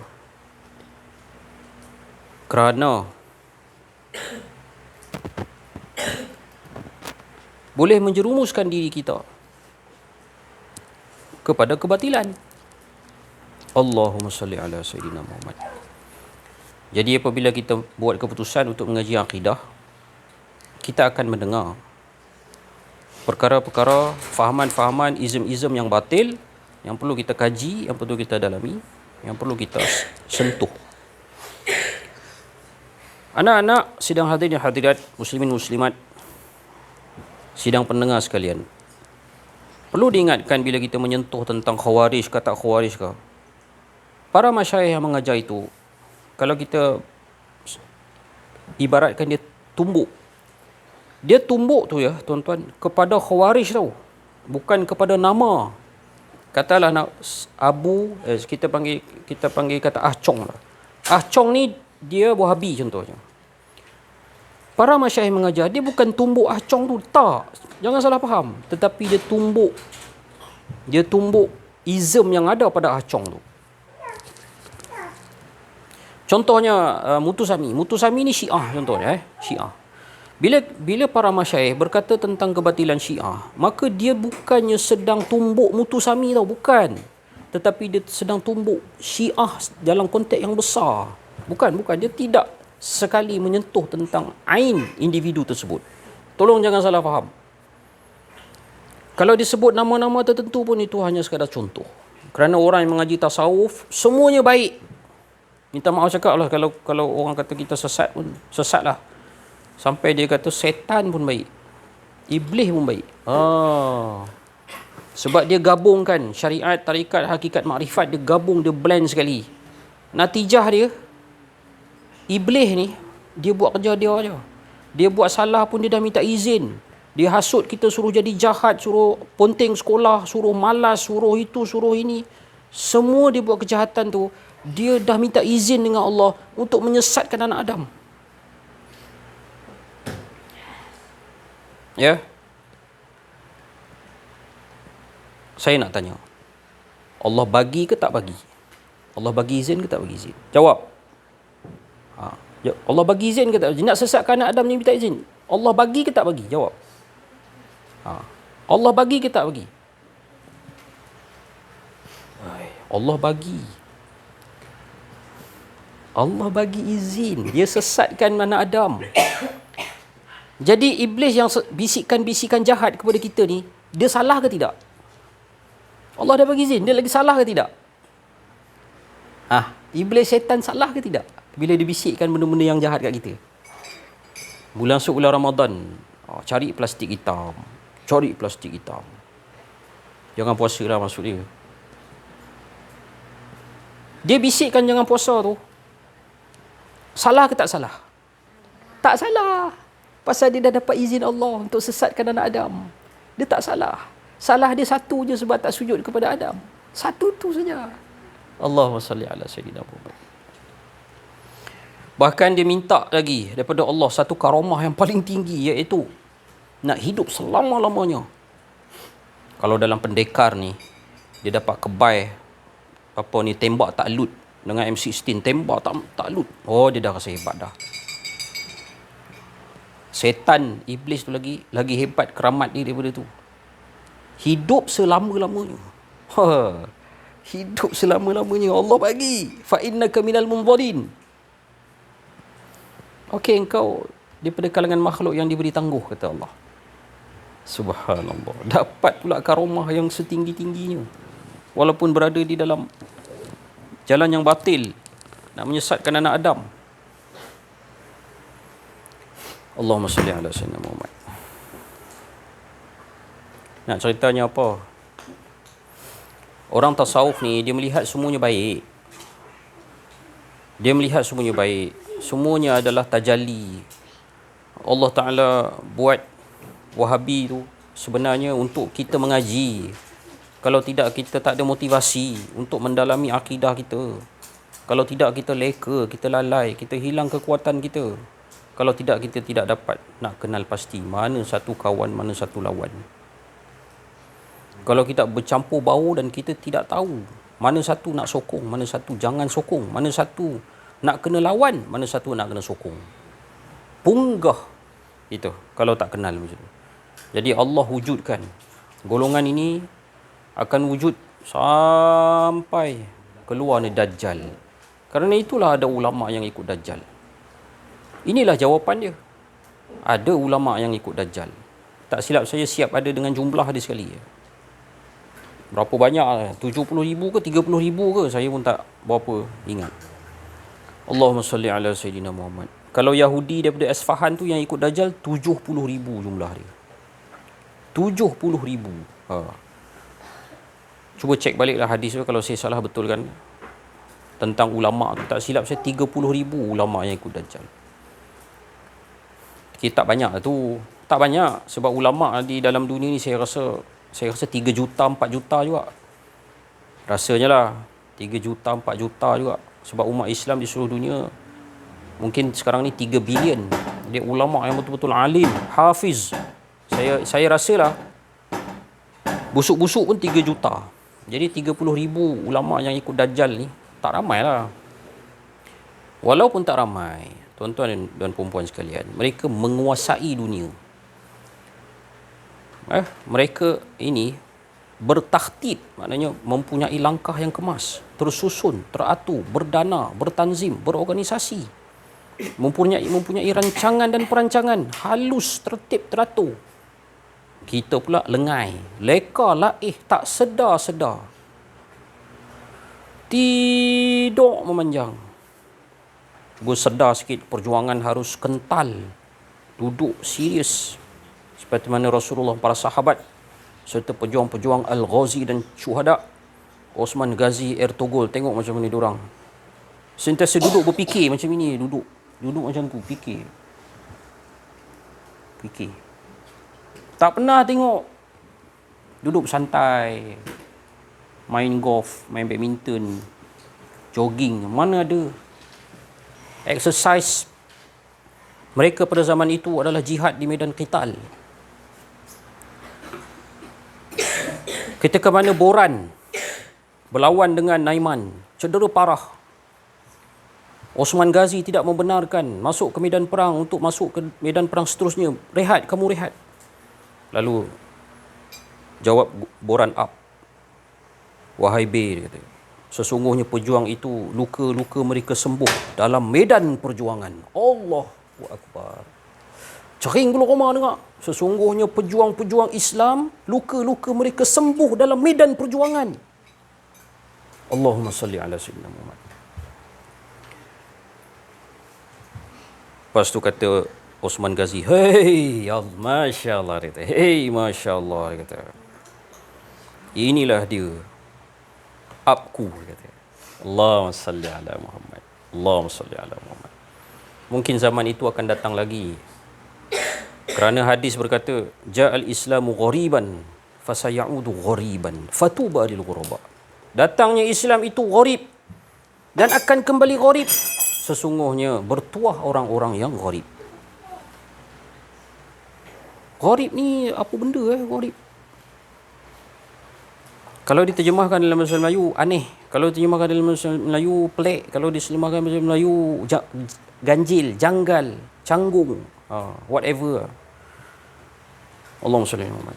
Tuan-tuan dan puan-puan Allah sekalian, gharib ni, Allahumma salli ala Muhammad. Kami berfikir tentang terjemahan dia bertahun-tahun, tak dapat-dapat. Nak bagi senang faham untuk dihadamkan oleh masyarakat kampung. Apa benda gharib ni? Sebab ada satu lagi, syaz. Ada satu lagi, syaz. Syaz ni sama, terjemah dalam bahasa gharib juga. Terjemah dalam bahasa Melayu ganjil juga. Terjemah dalam bahasa Melayu canggung juga, syaz. Satu gharib, satu syaz. Jamak kepada gharib, ghuraba. Lalu kami menjumpai satu teknik untuk menerangkan syaz apa, gharib apa, ghuraba apa. Anak-anak para santri dan mati Allah, ghuraba ni ialah orang-orang yang bila dia mati, jasadnya tak reput. Kalau korek balik dalam kubur, jasadnya tak reput. Bahkan mungkin senyum, bahkan mungkin lagi dikorek, lagi wangi. Dan perkara ini telah berlaku pada Syekh Muhammad Al-Alawi Al-Makki yang telah dikorek oleh ulil amri kuburannya. Lalu mendapati jasad tidak reput. Korek lagi beberapa tahun, tak reput lagi, bahkan lebih wangi lagi. Allahumma salli ala sayyidina Muhammad. Begitu juga Syekh Wan Daud Fatani, Syekh Wan Ahmad. Begitu juga Syekh Daud Fatani. Begitu juga Syekh Nawawi Banten. Begitu juga Syekh Al-Jazuli yang mengikut jejak langkah, yang mengikut sanad dan aliran para sahabat yang tidak reput. Sama seperti Sayyidina Hamzah, sama seperti Sayyidina Hanzalah. Sayyidina Hanzalah dimakamkan di pinggir sungai. Sayyidina Hanzalah datang dalam mimpi raja, suruh korek balik jasad dia kerana digenang air, kubur masuk. Tengok Sayyidina Hanzalah tidur di dalam kubur. Bukan mati, tidur. Wala taqulu lima yuqtal fi sabilillahi amwat balah. Jangan kata, bahasa Turki, asla, jangan kata orang yang mati pada jalan Allah ni sebagai mati. Bal ahya, kena kata hidup. Allahumma salli ala sayyidina Muhammad. Allahumma salli ala sayyidina Muhammad. Para ulama arifin billah ni walaupun tidak mati pada jalan Allah, tetapi jasad-jasad mereka seperti tidur di dalam kubur. Allahumma salli ala sayyidina Muhammad. Itulah dia orang yang dihina di atas muka bumi dia ketika hidup. Dia dicerca dan dikata sebagai sesat, sebagai bahkan sebagai kafir. Allahumma salli ala sayyidina Muhammad.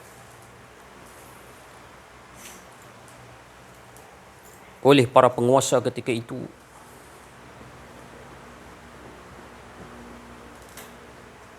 Lalu para ulama ini difitnah, ditohmah. Sehingga majlis pengajiannya di Masjidil Haram telah dikeluarkan, dibatalkan. Walaupun ia adalah warisan tradisi ayahandanya dapat mengajar di Haramain. Lalu Allah Subhanahu wa taala menunjukkan bukti dan dalil bahawa mereka inilah ghuraba. Dan bertuahlah siapa-siapa yang ikut jalan ghuraba ini. Mudah-mudahan kita nak sangat kita daripada kalangan orang-orang yang mengikut jalan para arifin billah, dan mereka ini pangkat mereka ini nama mereka ghuraba. Buka YouTube, ada satu lagu sedap, ghuraba ghuraba ghuraba ghuraba. Kalau boleh para santri sekalian hafal lagu tu dan buat persembahan. Kerana sekarang ini dikatakan oleh para ulama arif billah sudah akhir zaman. Allahumma salli ala sayyidina Muhammad. Justru Allahumma salli ala sayyidina Muhammad. Para ghuraba sekalian haruslah berperanan. Jangan berada lagi di bawah tempurung. Keluar daripada tempat uzlah masing-masing. Nyatakan kebenaran. Kerana bukan Syekh Aziz saja yang keluar daripada tempat persembunyian ataupun uzlah dia, yang pada asalnya tidak dibenarkan merakam dalam YouTube ke, merakam dalam handset pun tak boleh. Tapi beramai juga orang lain yang telah berkongsikan di dalam media sosial, TikTok, Instagram, tentang rahsia-rahsia ilmu ma'rifatullah ini. Mungkin sudah sampai masa dia. Kerana izm-izm jahat ini pun menggunakan media sosial untuk mencari pengaruh. Tiba-tiba ilmu yang benar ni nak disusup, kononnya tak sesuai untuk tatapan anak-anak, orang awam, rakyat jelata. Orang Jawa kata, how come bro? Macam mana boleh jadi gitu? Di saat semua izm-izm jahat yang sesat, daripada Syiah sampailah kepada ISIS, mencari kadir-kadir baru mereka, tiba-tiba ilmu macam ni nak disekat. Kita sistem demokrasi ni ada baik dia juga, iaitu bebas bercakap selagi mana ikut peraturan dan undang-undang. Allahumma salli ala sayyidina Muhammad. Jadi saya sifatkan para arifin billah ini yang sudi berkongsi rahsia-rahsia ini sebagai orang yang mencemar duli. Allahumma salli ala sayyidina Muhammad. Kalau kita tak sokong pun, janganlah kita mengata. Sesungguhnya baik sangka itu pun adalah membawa berkat. Sudah cukup untuk membawa berkat dalam hidup, daripada menyatakan sesuatu yang buruk terhadap ilmu begini. Dan sesungguhnya sebagai penutupnya, saya ingin menegaskan dan menekankan para awliya Allah, para arifin billah, mereka ini melihat semuanya baik. Bahkan seperti yang saya kata tadi, syaitan pun baik. Ini kan pula setakat Khawarij, setakat Wahabi, setakat Syiah, setakat orang kafir. Imam Ghazali kata, tengok orang kafir kena kata baik. Ini kan pula Syiah, Wahabi, itu semua umat Nabi Muhammad belaka yang kena diluruskan. Allahumma salli ala sayyidina Muhammad. Kerana semuanya itu adalah merupakan ujian buat orang yang merasakan dirinya berada di atas jalan kebenaran untuk tarik. Imam Ghazali kata, kalau tengok orang kafir, jangan sangka buruk kat orang kafir. Jangan rasa engkau masuk syurga, dia masuk neraka. Imam Ghazali kata, mungkin mati dia tu dalam Islam, kau pula mati kafir. Kata. Imam Ghazali kata, kita cakap dalam kitab Bidayah Nihayah. Allahumma salli ala sayyidina. Itu dia bapa tasawuf. Allahumma salli ala sayyidina. Al-Imam Al-Ghazali rahimahullah. Maafkan saya terlajak kata, terlebih bahasa. Ada keakuan diri dalam tutur bicara. Ampunkan saya, maafkan saya. Tiadalah ada niat untuk mencari, merobek, mencalarkan hati sesiapa. Tiadalah langsung niat saya begitu. Seandainya anda terasa, sebenarnya itu adalah nasihat untuk diri saya sendiri. Wassallallahu ala sayyidina Muhammad wa ala alihi wasahbihi wa baraka wasallam. Alhamdulillahirabbil alamin.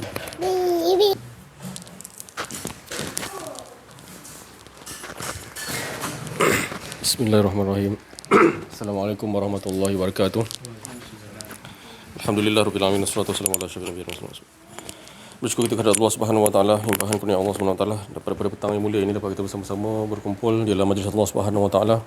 Yang mana Rasulullah SAW yang bersabda, yang bermaksud, keluar bersurailah kamu di dalam majlis Allah Subhanahu wa taala dalam keadaan dosa kamu diampunkan oleh Allah Subhanahu wa taala, dan dosa kamu yang diampunkan tadi digantikan dengan kebaikan. Maka majlis yang ditetapkan oleh Allah Subhanahu wa taala ini adalah disebabkan oleh rahmat Allah Subhanahu wa taala. Kalau tak, kita tak tahulah kita ke mana hari ni. Kalau tak, kita tak tahulah apa yang kita buat hari ni. Jadi Allah Taala jemput kita disebabkan rahmat Allah Subhanahu wa taala. Alhamdulillah, bersyukur kita. Jadi kita kita nak menyatakan bahawa apa yang kita ceritakan ini adalah hala tuju kepada mengesahkan Allah Subhanahu wa taala. Apa dia? La ilaha illallah. Ini bukan kita hanya sebut je, tapi yang dikatakan tadabbur. Apa tu la ilaha illallah?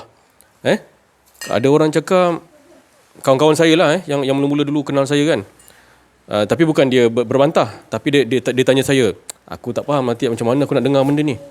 Tak faham langsung ni Tip. Latif, aku tak faham langsung ni Tip, macam mana ni? Dia cakap dengan saya macam tu. Dekat telefon. Alhamdulillah. Jadi saya pun sikit-sikit lah saya sebut dengan dia. Ginilah, senanglah. Kalau sang penyampai beritahu apa dia kita tak faham, jadilah pendengar yang baik. Apa dia? Sami'na. Dia akan dapat wa ata'na nanti. Sebab ini bawa kita dalam kubur kita besok. Berani kita nak masuk dalam kubur tu, kan? Berani kita nak masuk kubur ni.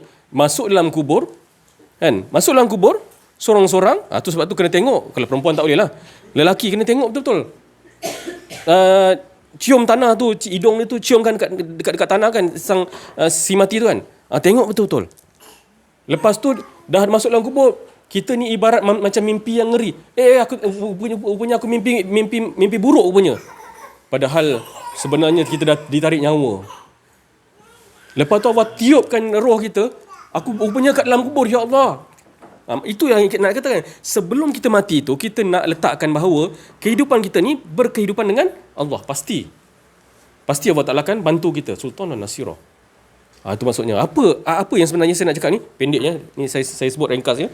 Lepas ni kita ada hal sikit ni. Sebenarnya, kan, apa yang kita berlaku dalam kehidupan kita ni? Apa yang berlaku dalam kehidupan kita ni? Kita buat apa tadi? Angkat gelas? Ni semua anak-anak tengok ni semua ni. Angkat gelas. Kalau kita rasa kita, itu kita merasakan kita ni, daripada sini sampai sini, kita merasa kudrat kita, itulah mengaku tu. Itulah mengaku Tuhan tu. Kita letak yang tu je sebenarnya. Kita letak yang contoh yang tu je sebenarnya. Tak apa kita ulang-ulang yang tu, tak apa. Kan? Itu maksudnya gitulah. Saya sebut dengan kawan saya macam itulah cerita je. Alhamdulillah. Tahun demi tahun, alhamdulillah. Dia pula bermuzakarah dengan saya sebegini dan sebegini. Betul ke Latif macam ni? Betul ke? Dan kau jangan tanya aku, apa yang kau cakap tu memang dah betul lah. Kan? Dan kau dengar benda ni dah lama dah. Alhamdulillah, itu bukan aku yang bagi faham. Kan? Saya cakap ni, itu Allah yang bagi faham. Dan bukan sang guru yang bagi faham, tapi Allah yang bagi faham. Jadi tak apa. Kita jangan rasa kita benda ni tak penting. Jangan rasa benda ni tak penting, kan? Kita rugi dengan benda ni. Contoh kita rugi dengan benda ni. Sebab apa kita tak faham? Jangan. Letakkan dalam diri kita, insya-Allah Allah Ta'ala akan bagi kita faham. Bila dah dapat sedap, kan, kongsikanlah dengan siapa-siapa. Ibarat kita nak makan pisang hari ni, sedaplah pisang ni. Nanti kita pula kongsikan dengan orang lain pula nanti. Sedaplah durian ni, sedaplah kuih ni. Nanti kita akan kongsikan dengan orang lain. Kesedapan tak lain sedap tu, engkau lagi sedap ya Allah, tu tukarkan. Kan? Engkau lagi sedap ya Allah. Sebab kita tengok sang pemberi rasa, sang pemberi sedap tadi, engkau lagi sedap ya Allah. Itu yang kita nak mainkan dalam kehidupan kita harian kita. Saya gitulah gitu. Saya memang tak tahu apalah betul saya cakap. Kan? Bukan saya tak belajar ilmu. Saya lagi banyak belajar bab ilmu. Pertahanan macam-macam, malas saya nak cakap lah. Kan? Tapi ini yang ditekankan, saya ketepikan benda tu. Ini semua tak betul. Pertahanan apa ke semua tak, ni semua tak betul lagi. Yang betul ni kenal diri, kenal Allah, baru kita masukkan yang ilmu yang tadi tu. Ilmu pertahanan, bukan ilmu pertahanan negara, ilmu pertahanan diri. Apa tu? Musuh utama kita tengok jauh, tapi yang dekat ni musuh keakuan, mengaku. Kalau hidup kita mengaku, itu yang paling berat lagi. Jadi itulah kita nak, bukan senang. Itu yang kita nak betulkan. Saya nak betulkan, dan yang lain yang dengar ni sama-sama kita betulkan. Sebab kita dalam jangka masa yang terlalu singkat. Kan? Banyak perkara yang saya cerita benda ni yang terlalu singkat ni, kita kena betulkan, iaitu sama-sama kita mengajak kepada mengesahkan Allah Subhanahu Wa Taala. La hayyun, la alimun, la qadirun, la muridun, la samiun, la mutakallimun, lahul mawjud illallah. Sekian daripada saya. Wabillahi taufiq. Assalamualaikum warahmatullahi wabarakatuh. La haula wala quwwata illa billah.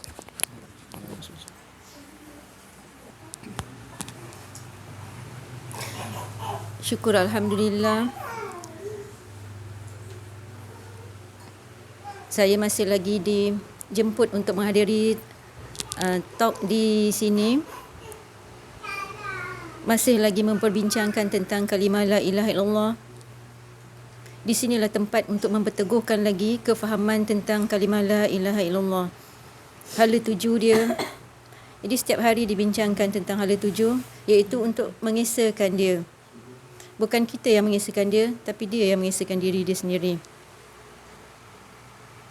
Jadi dalam kita kata kalimah la ilaha illallah, ilmu untuk memahami kalimah la ilaha illallah ialah kenal diri, kenal Allah. Jadi bila kita nak kenal diri, di manakah diri itu untuk kita kenal Allah? Jadi untuk kenal Allah adalah tempatnya di hati. Ya, di hati.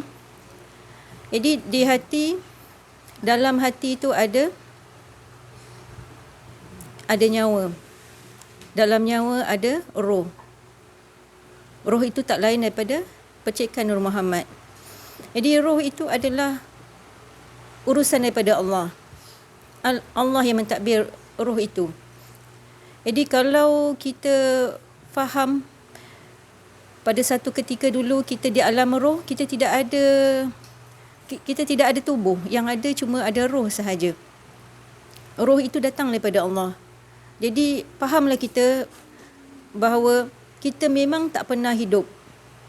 Roh itu dimasukkan di dalam jasad kita semata-mata untuk menceritakan tentang kehebatan dia. Ya? Jadi itulah pentingnya hati. Jadi bila untuk kita sentiasa ingat Allah, sentiasalah ingat bahawa dalam diri kita ada Nur Muhammad. Dalam diri kita ada roh. Jadi kita ditadbir, bukan kita yang mentadbir. Kita sebenarnya tidak ada. Yang ada hanya adalah roh yang ditadbir oleh Allah. Jadi di situlah tempat tilik hati. Allah menilik hati kita di situ. Adakah kita kenal dia atau tidak? Adakah bila kita melakukan sesuatu amalan, adakah kita kata itu rahmat daripada Allah ke tidak? Bila kita mengaji, adakah kita pulangkan balik perbuatan kita tu, bolehnya kita buat itu datang daripada rahmat Allah. Dan tidak seperti dulu. Saya teringat dulu bila dikatakan hati, Allah tilik hati, bukan luaran. Jadi masing-masing tidak pakai tudung, ya, ramai yang tidak pakai tudung, ya, sebab dikatakan Allah tilik hati, bukan tengok luaran pun. Mana kau tahu hati aku baik je. Jadi kalau kita belajar kenal diri, kenal Allah, baru kita tahu bahawa anggapan situ salah. Apa yang mereka fahamkan tu salah. Jadi rasanya bagi siapa yang masih lagi belum lagi dapat mencari guru mursyid, carilah. Sebab salah faham kita itu akan menyebabkan tubuh kita diazab. Menjadi orang yang paling rugi sekali. Rugi di dunia dan juga di akhirat. Itu sahaja yang saya nak kongsikan pada hari ini. Assalamualaikum warahmatullahi wabarakatuh.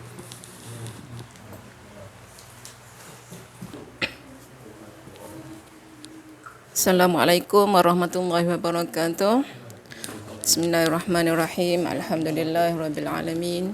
Wassalatu wassalamu ala asyrafil anbiya wal mursalin sayyidina Muhammadin wa ala alihi washabbihi ajmain. Hari ini saya nak berkongsi satu cerita kisah benar yang berlaku di Indonesia. Kisahnya berkenaan dengan seorang pelacur. Dia telah meninggal dunia. Tapi satu kampung tu memang tak nak uruskan jenazah dia.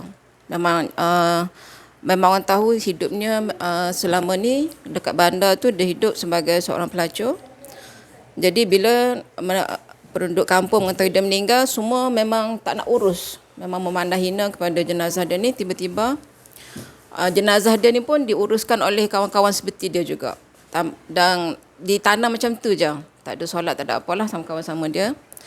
Dan Allah nak buka cerita selepas 5 tahun daripada peristiwa tu, tempat tanah jenazah tu ditanam bukan di kawasan perkuburan, tapi dia salah satu tanah kosong, dan kerajaan nak ambil tanah tu nak buat jalan raya.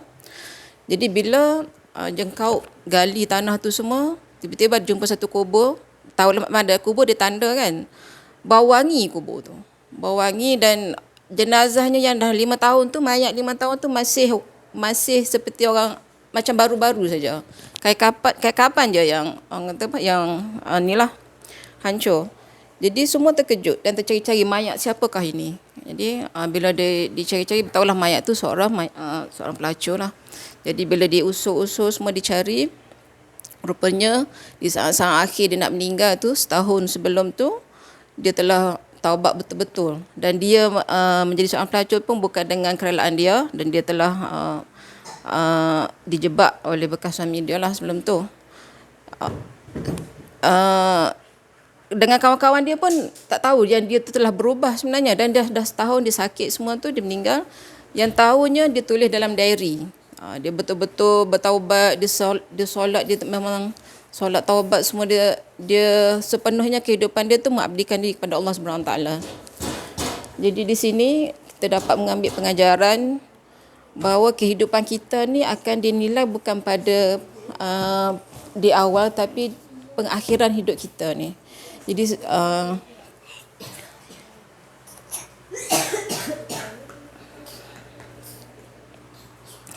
oleh yang demikian, kalau kita lumrah kita sebagai makhluk ni memang tidak pernah lari daripada membuat dosa, dan Allah sangat menyukai hamba-Nya yang berbuat dosa dan bertaubat kepadanya. Jadi kita tidak layak untuk menilai sesama makhluk ni, hidup dia. Contoh orang ni buat jahat ke semua, kita kata ni kau ahli neraka, itu tak layak. Jadi kita sepatutnya sama-sama berdoa semoga terus menjadi hamba Allah yang bertakwa dan berusaha untuk kenal diri kita ni siapa, kenal Allah, dan cari guru mursyid yang boleh membimbing diri kita ni. Itu saja perkongsian saya. Wabillahi taufiq wal hidayah. Wassalamualaikum warahmatullahi wabarakatuh. Limpahan kurniaan Allah, rahmat Allah, kita dapat mendengar kalam-kalam yang diucapkan oleh sahabat-sahabat kita, teman-teman kita, saudari-saudari kita. Semua itu tak lain daripada khatir Rabbani yang menceritakan kisah-kisah yang Allah Ta'ala kisah-kisahkan juga, untuk supaya kita, iman kita tak berganjak, terus mengesakan Allah seperti mana Allah mengesakan, tidak lain. Seperti mana Nabi Muhammad sallallahu alaihi wasallam diutus oleh Allah Subhanahu wa taala mengkhabarkan, tidak lain Allah tu utus Nabi Muhammad SAW, para nabi, para rasul, para penggantinya, al-ulama warasatul anbiya, para wali Allah, arifin billah, mursyid, Semuanya diutus oleh Allah Subhanahu Wa Taala. Hakikat sebenarnya adalah untuk supaya kita kepada Allah, iaitu mengenal kepada Allah dan tahu dapat pengetahuan dari sisi Allah tentang diri Allah. Itu berita gembira. Maka kita tahulah nanti maklumat-maklumat yang datang daripada Allah yang mana langsung kepada kitab. Tu.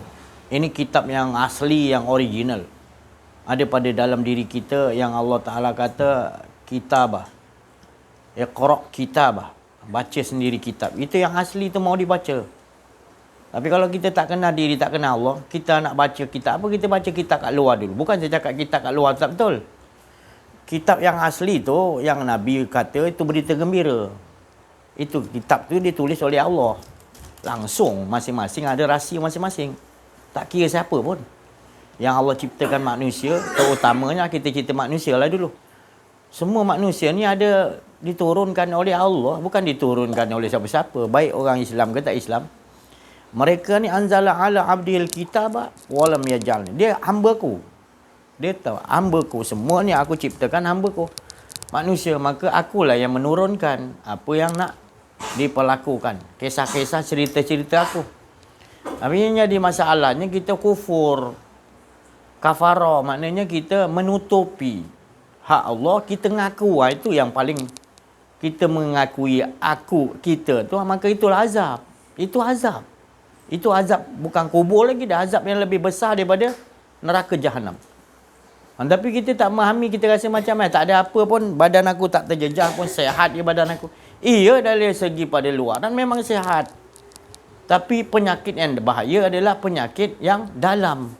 Nabi kata, kalau dalam tu rosak, semua rosak. Walaupun nampak baik, tapi enjin dia rosak, tak berjalan. Cantik hiasan, tapi tak boleh berjalan. Maknanya mengakui bahawa akulah tu tadi yang menyebabkan azab. Yang kita minta fakina azabannar tu, itulah dia. Dunia dan akhirat dia jauhkan daripada azab. Azab itulah supaya jangan ada keakuan diri. Jadi Nabi Muhammad SAW, dia bercakap, menyampaikan tadi berita atas berita gembira. Bukan atas tekanan. Aku mesti nak lawan puak ni. Aku mesti nak betulkan puak ni. Bukan. Atas dasar berita gembira yang dia dapat, dia nak kasih sayang, orang lain pun dapat. Walaupun orang tu buat macam ni, tapi dia dasarnya Nabi sentiasa asalnya berkata atas kasih sayang tu tadi, tak ada dendam, tak ada pemusuhan. Cuma semata-mata wahyu yang Allah Ta'ala kata diperintahkan untuk membawa khabar gembira tadi datang ke muka bumi ini, bawa maknanya atas berita gembira disampaikan. Jadi kalau kita kata orang yang penyambung Rasulullah tu adalah ulama warasatul anbiya, waris Nabi tadi, dia menyambung untuk membawa berita gembira lah. Janganlah dia katakan dia ni gini tak, jangan. Itu betul-betul pewaris Nabi. Itu betul original waris Nabi. Yang betul-betul macam mana Nabi pun kenal diri, kenal Allah, hilang keakuan Nabi, dapat berita gembira, mereka pun pewaris, mestilah gitu. Orang tua-tua kata mana tumpahnya kuah kalau tak ke nasi ke mulut ke nasi. Itu ada pepatah kata. Jadi kita kena faham. Atas apa pun mereka ucapkan, teman-teman saudara-saudara kita, saudara-saudari kita semua tadi, semua atas dasar itu juga. Atas berita gembira yang mereka dah dapat. Bukan nak menentang puak ni, puak ni tak betul, ini yang betul yang aku. Tak ada rasa dia tu betul pun. Atas dasar dia rasa kasih sayang kerana dia dah dapat berita gembira, dia nak bagi tahu tu je. Ini nama dia fatona ataupun hikmah. Dia nak khabarkan bahawa tak ada dia perasaan dendam atau kata dia betul, kau salah, aku nak betulkan dia, aku tak ada. Dia hanya rasa seperti mana Nabi warisnya adalah merasakan macam mana indahnya tadi. Bila dah kenal diri, kenal Allah, indahnya tadi dia menyampaikan tadi untuk supaya orang itu dapat. Dan tak pergi engkau sesat kan? Tak ada menuduh dia sesat. Tak datangi tadi, Nabi datangi tadi dengan cara iaitu kasih sayang iaitu. Dia nakkan kita dapat Allah Ta'ala. Dia bagi tahu, ini jangan, ini jangan, ini jangan. Ini jangan, ini jangan. Tak ada perasaan dia pergi tu antara nak berperang, nak kata aku betul, kau salah. Bila rasa kita dah bersampaikan, kita rasa kita pula betul. Tak ada. Dia tak ada perasaan tu. Dia sentiasa tenang, tak ada khawatir. Dia Allah je. Apa yang Allah suruh tu, bagi dia itu satu kenikmatan yang besar. Bukan atas nafsu dia nak rasa biar orang tahu dia tu betul. Orang lain, dalam YouTube ni, si Ajis ni betul cakap. Tak ada. Dia tak ada perasaan gitu langsung. Dia tak ada perasaan tu. Jangan salah faham. Dia berperasaan macam mana sesucian Nabi, iaitu menyampaikan atas wahyu yang Allah Ta'ala suruh cakap wahyu apa. Itu ya. Macam Nabi Khidir kata, setelah dia melubangkan perahu, membunuh anak yang dikatakan Musa tak berdosa, dan juga menaikkan tembok di kawasan rumah yang mana kampung itu orang membuli dia, baling batu, ejek dia, tak suka dia naikkan tembok tu, tak minta upah. Jadi apa kata Nabi Khidir setelah pertemuan dengan Nabi Musa dalam Quran? Wa ma fa'altuhu an amri. Faham betul-betul Musa, aku bertindak bukan atas kemauan. Jadi kita sekarang ni orang ahli Allah bertindak bukan atas kemauan kita. Nak dipuji orang, nak rasa kita betul, nak rasa orang tu salah, kita rasa kita punya ni yang betul. Tak ada. Dia rasa betul. Wa ma fa'altuhu an amri. Bukan daripada kemauan. Mana tak ada keakuan diri. Dia betul-betul apa kemauan Allah, itu yang dia suruh Nabi Khidir tu buat. Itu yang susah Nabi Musa nak memahami, padahal dah dipesan dah. Dan Nabi Khidir tahu dah engkau tak mampu ikut. Jadi kalau kita tak mampu ikut, janganlah kita ngejek-ngejek orang tu. Alhamdulillah ada orang yang di sisi Allah hantar untuk mengamankan kita. Syukur. Sungguh pun kita tak boleh ikut, jangan kita ejek-ejek fitnah dia. Cukup kita diam pun dah cukup baik dah. Ini kita ejek-ejek, olok-olokkan. Macam mana Nabi-Nabi dulu dia olok-olokkan, dia ejek-ejekkan. Nanti turun azab Allah. Yang azab tu tadi tak payah turun bala dia bencana. Engkau tu dah azab dan kau tak sedar. Kau berbuat begitu dengan para wali Allah tadi. Allah istiarkan perang, kau tak rasa perang. Kau tak rasa kau bersalah. Itu lebih azab lagi. Kalau azab, kita sedar azab, bertaubat. Ini dah kena azab Allah. Dah dikatakan Allah Ta'ala paling rugi. Kita rasa tenang. Ya Allah, itu paling malang manusia. Itu sama-samalah kita berbalik. Kembali. Cari jalan kita supaya kita boleh faham hidup kat dunia ni. Kena faham Allah dululah. Baru kita seronok hidup kat dunia ni. Kat mana pun campak seronok. Allah bukan nak menyayanya kita. Allah tak pernah anyaya kita. Dihidupkan kita bukan nak nyanya bagi ujian, kita nyanya, bukan. Itu salah faham tu. Sebenarnya bila kita kenal diri, kenal Allah, bahagia kita. Apa pun yang ditimpa para nabi, para rasul, para wali Allah, bahagia. Dia rasa tidak ada rasa takut dan dia khawatir lagi. Tenang aja dengan Allah. Kena juga ujian lebih teruk tapi tenang. Kenapa? Kerana dia tahu Allah tu yang menyusun segalanya. Kita tidak mampu berbuat apa. Kita hanya rasakan Allah SWT, itulah kebahagiaan yang paling bahagia, tak ada lebih bahagia dan lebih tenang daripada segala tempat, termasuklah di syurga, adalah berada dalam keadaan mengesakan Allah SWT seperti mana Allah mengesakan diri. Saya rasa cukuplah sampai sini dulu. Terima kasih banyak atas perhatian. Mohon maaf atas kekurangan kesilapan dalam menyampaikan ada keakuan diri. Wa'fu minkum wa billahi taufiq wal hidayah. Wassalamualaikum warahmatullahi wabarakatuh. Takbir. Sallu ala Nabi. Salam.